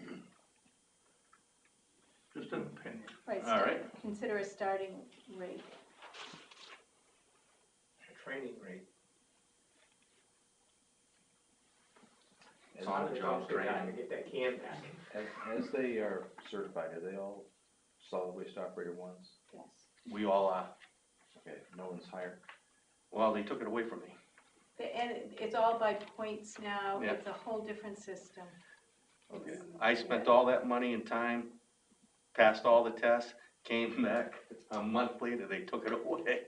Right, Made- they said, made "Oh, us we're all not- start We're over." not calling supervisors anymore, every year you start off at one level. It's all to do with points and all this stuff. Okay. Yeah, And in part, that explains some of your wages too. As soon as they certify as an SW1, that's what they are. right, well, they have to certify before they can work, basically. That's what I mean. Yeah. So, Because according to the last class, I was, 5,800 certified Class 1 operators in this state alone. For Now- $50 a year. right, now, the other aspect of this, some of them are capable of operating tractors and heavy equipment and some of them are not. Yeah. That would be another way of differentiating the people. There are several we would not let get behind, right? Yep. Well, they would have to prove they could operate it before we would let them, and But I mean, once they've done that, they're not only SW1s, they're heavy equipment operators. light equipment operators, I would say, I wouldn't quite call it heavy. I remember Billy Rowe when he used to say a broom was heavy. He wasn't qualified to use it either.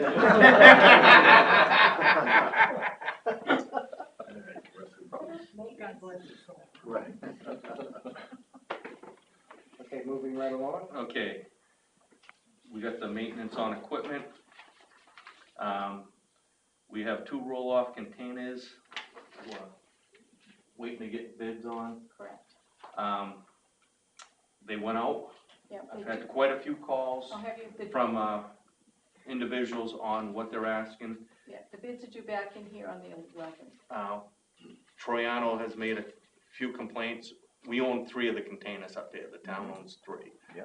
One of them is no good, so we've been using one of theirs, and another one needs some work done. So they're quite old, so I put in a request for 2 new roll-offs. So these are new. They'll be new, and they'll be the new style, which is not square, they're flat, they call them octagons. Yeah. And the design, they say, can hold more at the same size. Okay, and if these 2 new ones go into service, what happens to the old ones? One of them, it's gonna require some welding, I think is worth the money to fix it and put it to the side so we have a spare. All right. And one of them's not even worth fixing, Time to go out of service. time to go out of service. Okay, and become the scrap. Yeah, so unfortunately, that's something we can't put in our container, of course, because it's bigger than our container for that, so we'd have to have somebody haul it off someplace and scrap it. Schnitzer probably, and go there. Or I can ask Mr. Mills if he wanted to bring it to Hardin Metals. Yeah, okay. Fill it up with metal and have it hauled up and let him keep it. Yeah. On the line just above that, maintenance at the transfer station, that's a reduction in the budget of $8,000. It was 10,000 was in the budget this year because of where the work is gonna be done on that shed, which was in the budget. So next year, it's only gonna be $2,000 We went back for to our maintenance normal as amount. needed. What is the year we replace the primary compactor? When we need it. Right now, the funds are all in there. Yeah. The PMs have been done, there's still no problem. So we are capitalized, but no intent to do it this year? Right, we don't need to. I would say we passed our inspection, from the company this year. They did question the metal, The height thing, right? not the height, because I fixed that. Okay. The metal itself is starting to go and rot. So I think we'll get through next year, and then the 2020, I think they really gonna be put out to bid. Okay, and the reason I'm asking that too is if we're trying to get it through that just one more year, if they do fail mid-year, what do you do for maintenance? We would have to just patch them. Okay, do you have money in here to patch them? We got enough metal up there to do it. If they failed in 2019, we have the capital reserve fund with the selectmen as agents to expend. Okay, so at that point, we have the full We have the full amount already. Okay, so no need to fix the maintenance, then, all right. All right. And for the agent, well, I gotta say, they were, since I've been here, one service call in 10 years. And it was actually, never guessed it, but the guy told me, showed me, if I don't know how to fix it, I like watching. It was a piece of cardboard that slid in between the ram and that and hit a safety. So it wasn't even broken, it was just hung up on a safety. Okay. It's just basically, what is it, a hydraulic ram, that's it. Solid waste disposal, we're under contract on all of that. So the increase is the increase from what they're charging us. And it's based on a CPI.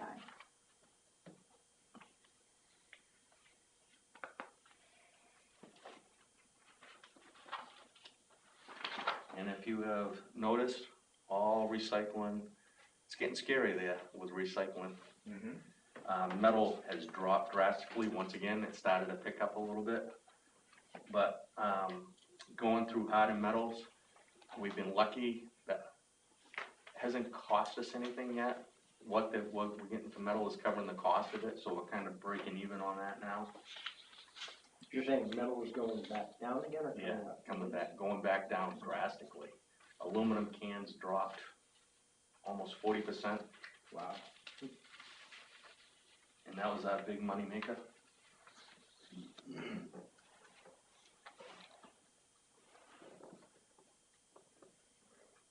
Any questions on tipping fees or anything like that?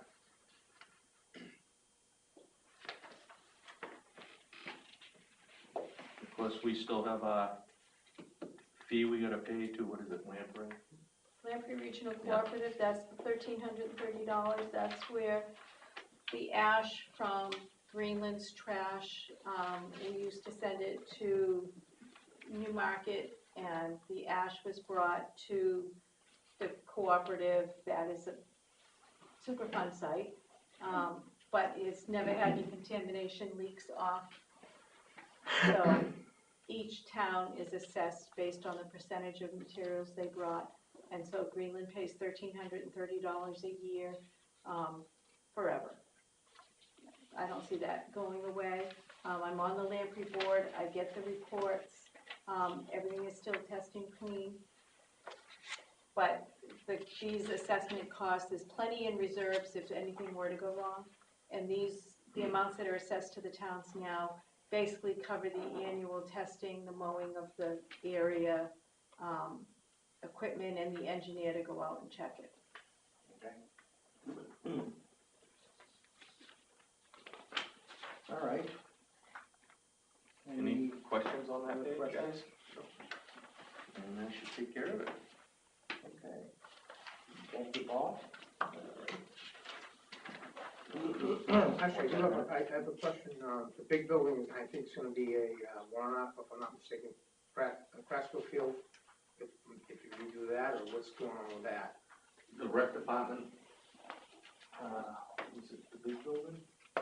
Have we got a decision on what the rec department wanted its size You were gonna get some further information from on, Peter? from Peter. Let me get hold of Peter. I spoke to him in person. Yeah, it's only a couple, small amount, small change you put in your budget, but it was big warrant article. Well, the last time I spoke to him, what I did explain to him, how you guys were kind of confused on how he put his bid out there. Yeah. Peter Fuller, was that his name? And I spoke to him, and I actually saw him Wednesday up there too, and I'll make sure I get hold of him to get that in as soon as possible. Because we only had him and one other guy, correct? Right, because we still have funds left in our budget for this year. And when we go to that, Chester, anything else about the scoreboard? That was another thing we were looking for. Do they want it or not? Mixed reviews on the scoreboard, to be honest with you. All right. I do have one more contact, I can try to get a donation. But it was noted that it wasn't used as much as it used to be. All right, So- because that makes a big difference on how the roof is made. Right. All right.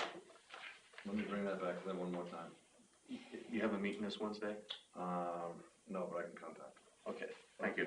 And just to put some dates on this, probably no work plan to be done this year, or? No. No, okay. So but we would, if we had a contract, we could, Encumber some of that funds. and so Right. it would be best if we had a contract in place November? Or by December 31st is the deadline. Yes, but I'm thinking we need to really decide and know what to do as we get down We to don't our, spend the money for something to our else. final manifest or two. Otherwise, snowstorms are gonna get it. All right. Okay, so we'll go back to general government. Yep.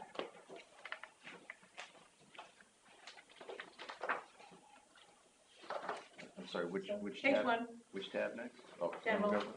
Okay. we just did the town clerk out of here so that she didn't have to wait. Okay, so I have put the wage in for the secretary to the boards and the bookkeeper at the 1.5, based on the only direction that I had received from the board. And I just want to make sure that they're treated as fairly as whatever is decided overall. I have put some recommendations on the far side to bring their wages up. For my salary, I've left it at flat, and because that is determined by the Board of Selectmen. There's no other changes as far as, let's see, town administrator's expense is up by, oh, the Primex conference, adding the $600 to go to the Primex conference.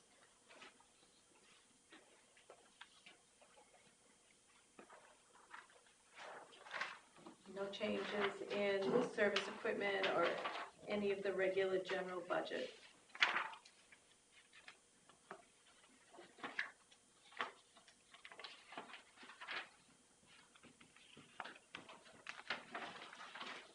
I have a question. At one time, I know that the chairman of the Board of Selectmen got a little bit more than the others. Why did that change? That changed when Mr. Kern was the chairman, and he opted not to have that and wanted everyone to be the same. The budget used to be $15,500, and the chairman got an extra $500.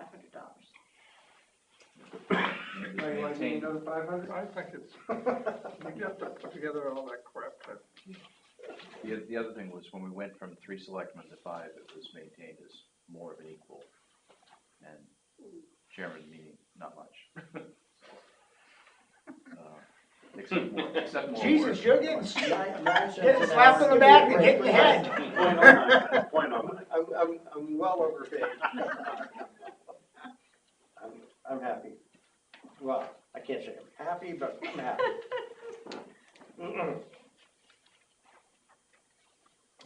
Just one question here, the recording fees up 110? Yes. Yep, recording fees, we've been consistently spending more money on recording between tax documents, liens, the cost for the elderly deferrals. All those are documents that get recorded. And then we pay for copies that we pull off of the Registry of Deeds. So we've been pulling off a lot more plans for the planning board reviews and historical documents. So, excuse me, our recording fees, we had been budgeting $250. In 2017, we spent $512. To date, in 18, we've only spent $138. But we haven't recorded those elderly deferrals until year end. Okay. That's after that tax bill gets done. How much do they cost each? $2.50 per page, and then a 15, and I'm trying to think of the numbers, but How many do we have? 5. I think it averages $17.86 per 2-page document. $15 for the first page, more thereafter. $2.50 there. It was like $17.86, I think, is what it ends up coming to each document. But the 2-page since the document. county makes money on copies, every time you pull a copy, they're getting more, plus they're moving to a system called Mosaic where you won't even be able to see it unless you pay. Unless it's a town one now. They've changed the way they deliver them to the town, and they get basically Dropboxed onto my desktop computer every day now. Yeah. And then, but that's only one copy, and you can save it whichever way you want. But what ends up happening is if, say, the town clerk is trying to do a mortgage search for a lien or a foreclosure, she has to print that document out, and it ends up, we have to pay every time. I mean, it's still minor, it's still, $500. Okay. Are we all set with page 3 and 4? The telephone internet, that's taking up. Did that go 3,000 or is that? It did. Telephone is more expensive than it was in the past, but that's with the new system the new phone system that we put in last year. And we understood that it was gonna cost a little bit more, but the efficiency has improved 100%. We have 2 lines coming into the building, so we were having a lot of complaints with people that were getting a busy signal trying to call in here, or if 2 people were on the phone, the third person couldn't make a call out. So we would be constantly kind of looking around the building to see who's gonna be off the phone so you could make a call. With our new system, all 5 can be on the phone at the same time. Right.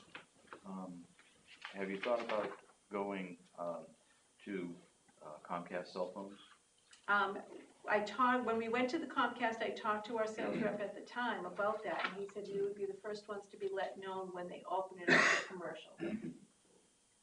So, we haven't gotten it yet. Okay, it's not open.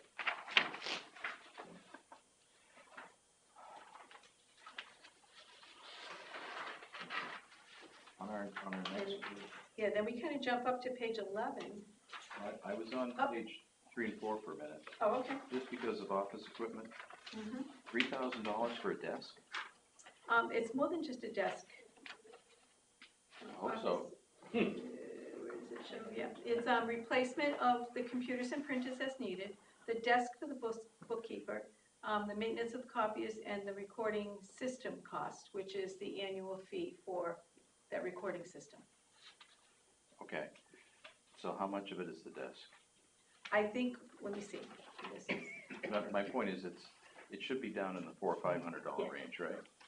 it's broken out in this backup from.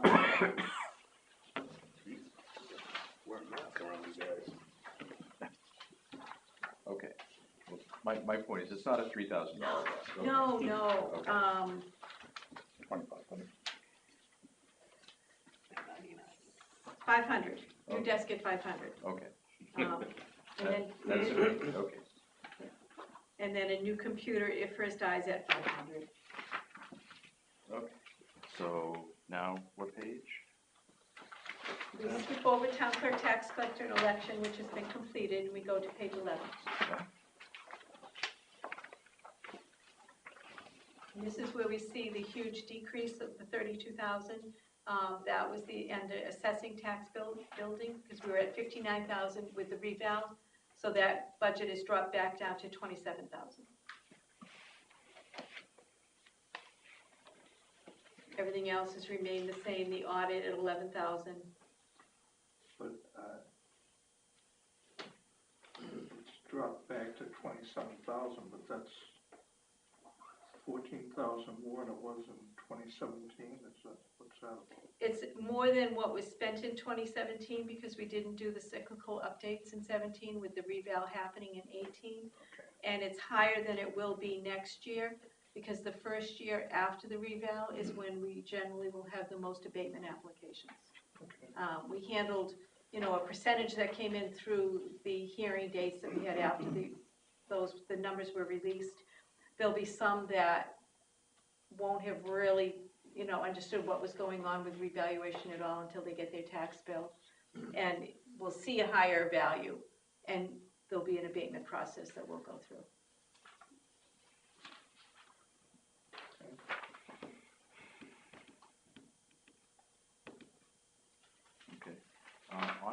talk about payroll. I had a little talk with the fire chief, who indicated he felt he was doing a lot of paperwork around payroll, and wondered if we could consider some sort of an electronic timekeeping system, Okay. and I think we should investigate that. For all or just the fire department? Well, I guess it depends upon what software you might select and who has access to a computer. For example, no one out there in the world really uses paper timesheets anymore. Right. And so it's really selecting a system and seeing what the cost might be. Okay, But I'm thinking it might save an awful lot for both administrators and also the bookkeeper. right, it would. And we have looked at that in the past, so that would be, there's a few systems that tie right in with the QuickBooks, that people just have to either go to a portal or their own computer and they just log in when they get to work and they log out at the end of the day. Handle their time that way, yes. Right, log out for lunch, log in, yep, done. Can't be any worse than the state Larson system. Can't. Oh, and that's Larson? Yeah. Okay, Don't do that. don't do Larson, okay. Not Larson.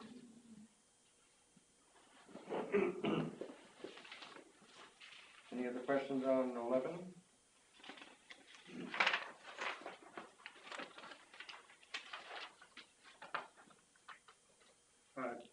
Yes. The deputy treasurer salary, ridiculous. It's $10 a day, Yeah. when they fill in, yeah.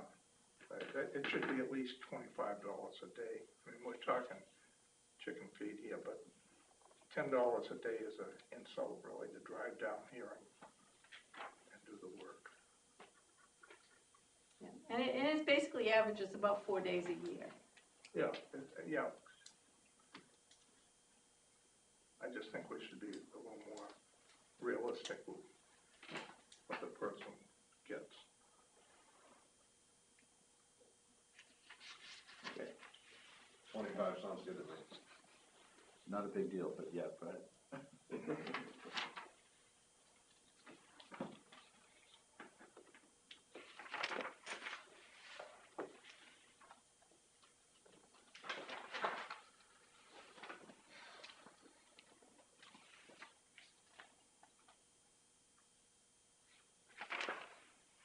Anything else, gentlemen?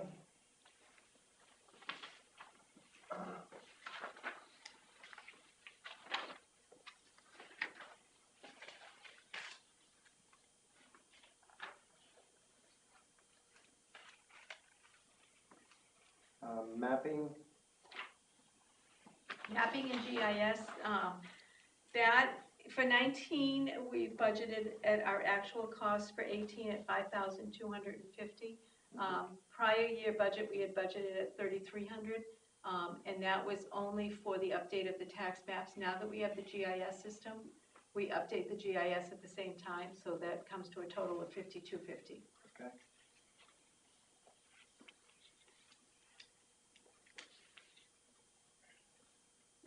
Computer programs. That, Seems like a pretty big jump. no, it's actually a decrease. Decrease. From 14,645 to 13,345. Is there a lot of work that goes into the last three? Yes, yeah. That would- Historically, we haven't gotten our vision bill as of yet, and that's the big one. Okay, that would explain it. Yeah. Okay. And this will be the last year, 19 will be the last year that will be on the vision, version 7 that we have right now. And then they're not gonna support it starting in 20. So in 20, we're going to have to either upgrade to the, I think it's vision 8. That is, the upgrade cost is $10,000 in addition to your annual fee. Or make a change over to either Munis or Avatar. There's one more out there that's an assessing company. They're all making hard pitches towards the towns to get them to switch off of Vision now to go on to these other programs, because they know that everyone has to make some decision. So that's what I'm doing on Wednesday and Thursday, and I'll be back in time for I'm leaving a little bit early on Thursday, so I can be back in time for the hearing, as I'm going down to Connecticut for a vision workshop for a user group where they're gonna explain the new software, what it can do, what the benefits are, so I can really get a good feel for whether we want to upgrade to the new, stay with Vision and just pay the upgrade, or make a complete change to another software package. Unfortunately, like Avatar is the next best assessing program, and it's probably better than Vision. It does not communicate, talk with our current tax system. Avatar has its own tax system, so they sell it as a package only. So that's not something that, and I've discussed it with the tax collector already, and we have our system working well. It's had a lot of, quirks over the years, but she really doesn't want to have to change her system at the same time. And I can understand, I wouldn't want the town to be changing the tax program and the assessing program in the very same year. Because that's just asking for a nightmare. One hiccup and we're a mess. But I'm doing the due diligence. I'm going to the Vision thing this week. We'll see what that is like. And then spend a good portion of next year looking at the other two programs and seeing what we'll talk to our current tax program. Okay, does everybody feel comfortable with general legal? Yeah. I don't recommend lowering those. I mean, we've been fortunate this year, we'll probably hit 10,000 in general legal out of the $20,000 budget. But we don't know. Right. We will be, planning and zoning has $10,000, and right now it's only at $1,200. But we do have an attorney that's going to be attending the hearing for us for Lonza, and the meeting on Thursday for Lonza. And those legal fees will add up very quickly. Yes. The personnel, the next page, the personnel administration. This is basically, nothing is complete on this. It shows an increase of $95,000, which only accounts for the new positions that have been put into the budget at this point. There's 2 new positions. The one that we heard about tonight for the Public Works Department, there's also a new police officer in the police budget, which we'll get to at the next meeting. We have not received our health insurance rates as yet, so I'm not sure what's going to go on with those. New Hampshire retirement has a decrease this year. That takes effect in July 1st. It's not a big decrease, but for Group 1, which is the regular town employees, it's going from 11.38% to 11.17%. For police, it is going from 29.43% to 28.43%, so 1% for police. Getting back to retirement, I've got a question. Because, when we start getting our employees of the town retiring, how does that affect the town's budget? Generally, the new employee comes in at a lower rate than the older person. But as far as their pension goes, where does? That is paid completely through New Hampshire retirement. Completely? Yes. Is your question about a final payout? Yeah. We're very limited with our personnel policy, what the final payout can be. It's a maximum of 10 days of vacation time, and 240 hours maximum of sick time. So we don't have the kind of payouts that other towns have been in the newspapers for and have these, 150 grand. yeah. I mean, currently my highest year in my 27 years in this business is my last year in Hampton. Mm-hmm. Because they allowed you to accrue with no limits all your sick and vacation and paid you for the whole thing when you left. So my check for accrued pay was more than my annual salary there. That New Hampshire retirement basically changed a lot of the rules now that Hampton and a lot of other towns had to change it your payout couldn't exceed a certain percentage of your annual pay. And that's why Portsmouth had to split it. Theirs is, for their grandfathered employees, they have to split it into 3 years. Okay, so we don't need any kind of a nest egg or something like that to, No, we used to until we changed the personnel policy. Like Dawn Sawyer was one of our high-paid employees, and I think her payout, and she was at max, was $12,000. Mhm. And the time that it takes to fill that position for somebody has compensated for their payoff. The same thing with the police secretary. You know, you spend a month without that person, you know, sometimes longer. And you've covered that expense. Okay. All right. I think we do still have a capital reserve fund for that, but it's got minimal, Yeah. like $836 or something. And I would think among the people who are eligible now, or getting close to eligibility, there would be yourself, Myself and 2 police officers. so 3 employees. So we're talking in that range, if we go. 4, Marge is eligible as well. Okay, so if we're talking about $50,000, if everything. Max, if everyone decided to go in 1 year. Yep. All right. Okay.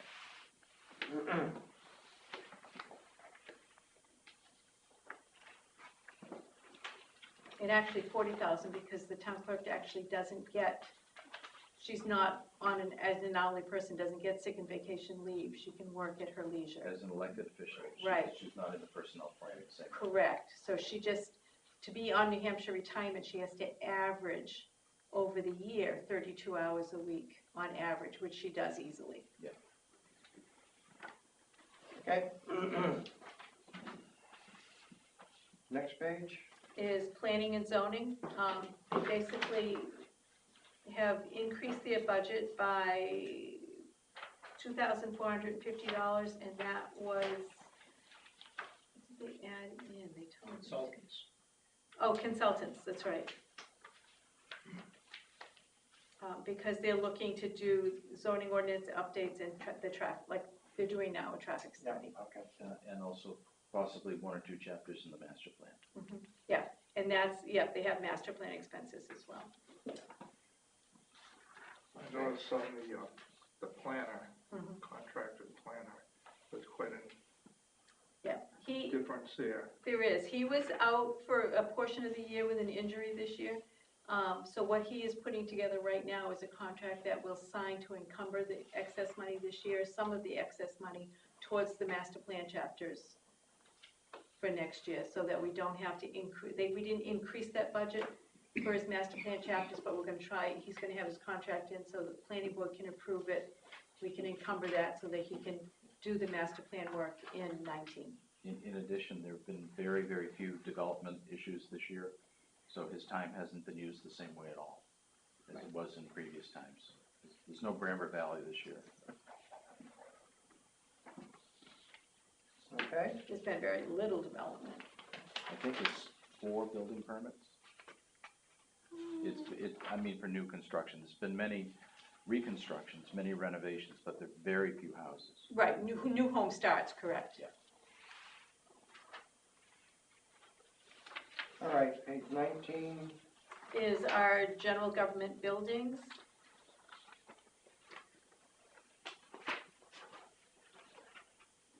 We're reducing under building maintenance, $9,797. We have not included, and we'll know more about this gas, whether we're gonna put the furnace back in. But when this budget was put together, we thought the gas line was a non-issue at that point. What we had put in is $9,236 for the LED lighting conversion of this building. Replacing some of the carpet in the town office. We tried to split it up this year, that we would do this end of the building this year, and that end of the building the following year. This end of the building has a few areas that there's duct tape over tears, and it's seen its end of life. I have one issue, which is And I was talking to a lady who came in a wheelchair one time, and they hit the first door, but when they were going to the tax office, they couldn't hit the second door. I asked Paul to go out and get a price. Yeah, for- there was a contractor already here. Yeah. Exactly, yeah, which is about $2,100, and I'm just thinking, it may not be a bad idea to put that into the budget. Mhm. It's just, you know, kind of odd to be half ADA compliant in a building, you know? The guy, our doors pass code for the size. Yeah. So basically, they'll remove the hinges they have there and put automatic. Just motorized. So the door, so the door stays the same. And There'll be a button right there, so they touch it, it stays open for so long. What about doing the rest of the windows in the town office itself? Did half of them, what, last year, this year?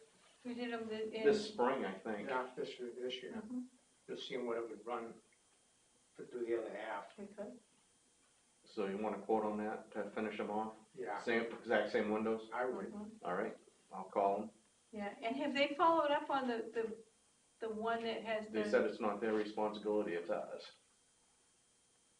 to get the right size? It's not it's not that, it's Okay, the window itself, how it's put in there, there's just too much pressure on one side. okay. The window opens and closes, it's just a screen that's a little bit off. And that's our fault, why? It's how the building's built. Well, it was a door, it was a window that was a door. Yeah. And they replaced it with a normal window.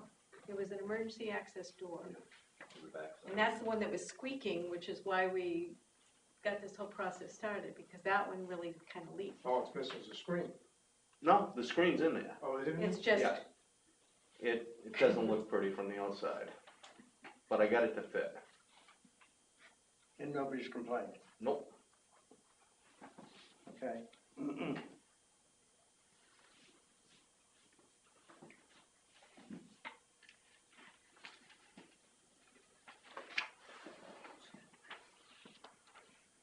Anything else on that page? No. the cemetery sextons, the cemetery trustees submitted their budget flat at 9,700, same thing with the trustees of the trust fund, 1410.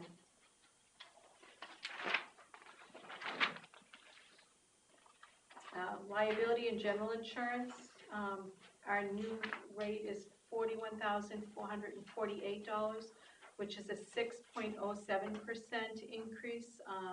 We are on a 3-year plan through Primex that the maximum increase was 9% from the prior year. So it came in at 6.7%. Same program for workers' comp. Our workers' comp insurance is $43,658, which was a 7.14% increase, and the program was a max increase of 10% from the prior year. What about the addition of 2 new employees? That is yes, that is calculated in. They just look too close to be with it, okay. Yeah, no, that is calculated in. At the beginning of your budget book, you'll see a sheet that is the benefits. And that breaks out by name.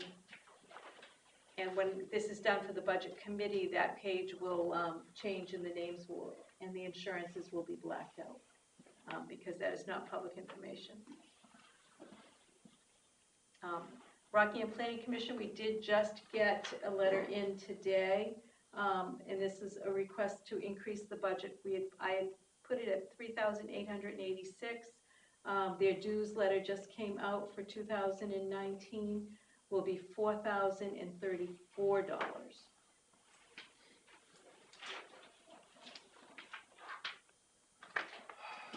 They base it on the population and a dues rate of $1 per person, and our population is estimated at 4,034 based on the strategic initiatives estimate. Okay, any other questions on?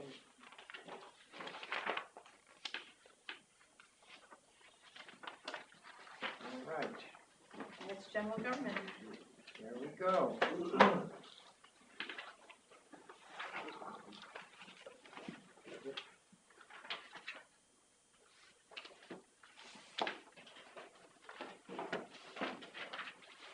Any comments?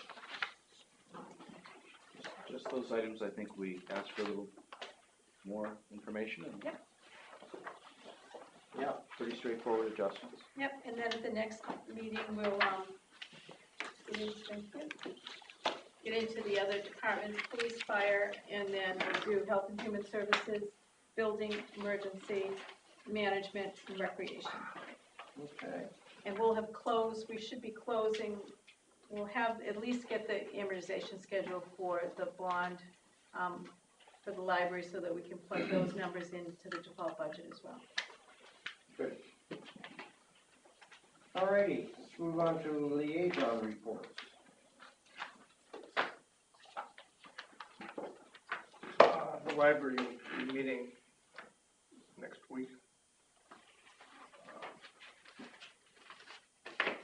They've basically been answering the questions that were posed. And I guess that's about all that we've got in the hopper. Okay. Any other liaison reports? Rec department is looking into redoing, Caswell Field, total field restoration.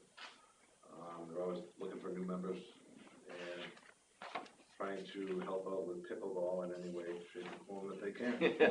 And The last couple of days, Well, those courts are loaded with pickleball. people are all into it, and I made a suggestion that the pickleball people they're ready to rock and roll, they're gonna do it all, they just wanna be part of the rec committee, and I said, let's do whatever we can to make it happen for them, and so. It is It's popular. for everybody, yeah, so. I couldn't believe it, never heard of it till this spring, and that's all they're playing up there. Is it? Yeah. Great, I It's mean, good. great, so that's. When you drive by, you can actually tell what it is, since you Well, pointed it's it a whole out. different, we have paddle and everything. But where they're standing and all that, it's like, wow, it's catching on. Change the name to that, to Hayden's Pickleball. Right. No, it does. I'm looking forward to learning how to play it. I know. Thanks, pal. I know that. Actually, I like that. That was a good one, that wasn't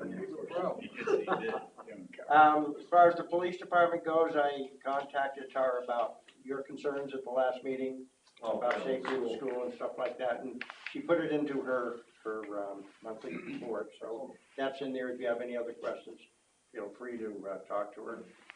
And as far as the fire department's going, we're having a meeting tomorrow night, and so nothing actually went on as far as the building committee went during the past week, so we'll update you after the meeting tomorrow night. Is that a public meeting? Oh, yeah, absolutely, yes. It's both recorded and we're keeping regular written minutes, so you can see. And here at 7 o'clock. Question on the lieutenants that we were gonna be hiring.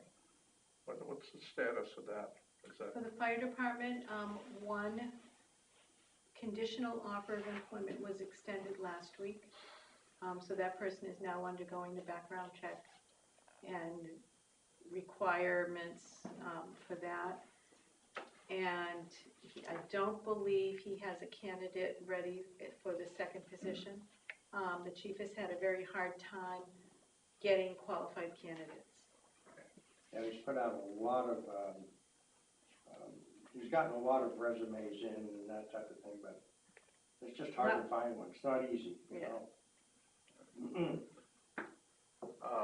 The 300th committee Yes. met last Saturday, and basically what we're doing right now is we're discussing the banners that we're going to place out here. And we'll be meeting with the lady from across the street, the flag company, and Bring your defibrillator with you. It's not as cheap as you think it is. $270 per banner. How many banners? Well, there's 13 right now. I think it's worthwhile, though. It's gonna be within our budget that we've got. Good, excellent. Anybody else with the reports? Okay, any other new business anybody would like to bring up? Okay. Hope to see everyone Thursday. Right, and Yep. I'd like to have a non-public session at the conclusion of the meeting with Paul Hayden here to discuss the Hillside Ave drainage issue. Okay.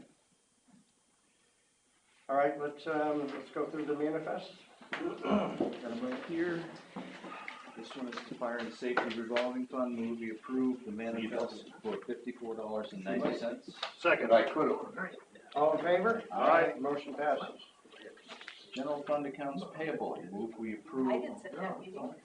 I didn't sit today. Mr. Panacho's upset on Thursday is the Patriots game, and we're having that big Oh, meeting. for crying out loud. Suck it up. By the way, They don't wait till the end of it Nebraska anyway. there? Nebraska Thursday meeting at the school, 7:00. This is what we have a DVR for, John. All right. Okay, General Fund. Yep. Okay. Well, 4 of us anyway. We still have a quorum. We have an accounts payable, general fund, in the amount of $310,157.96, of which $200,000 is the school.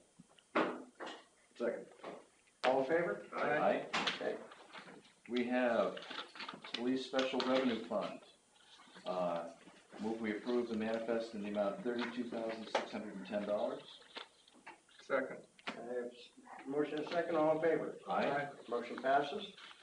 Final is the payroll manifest for the pay date of October 4th in the gross amount of $57,461.66.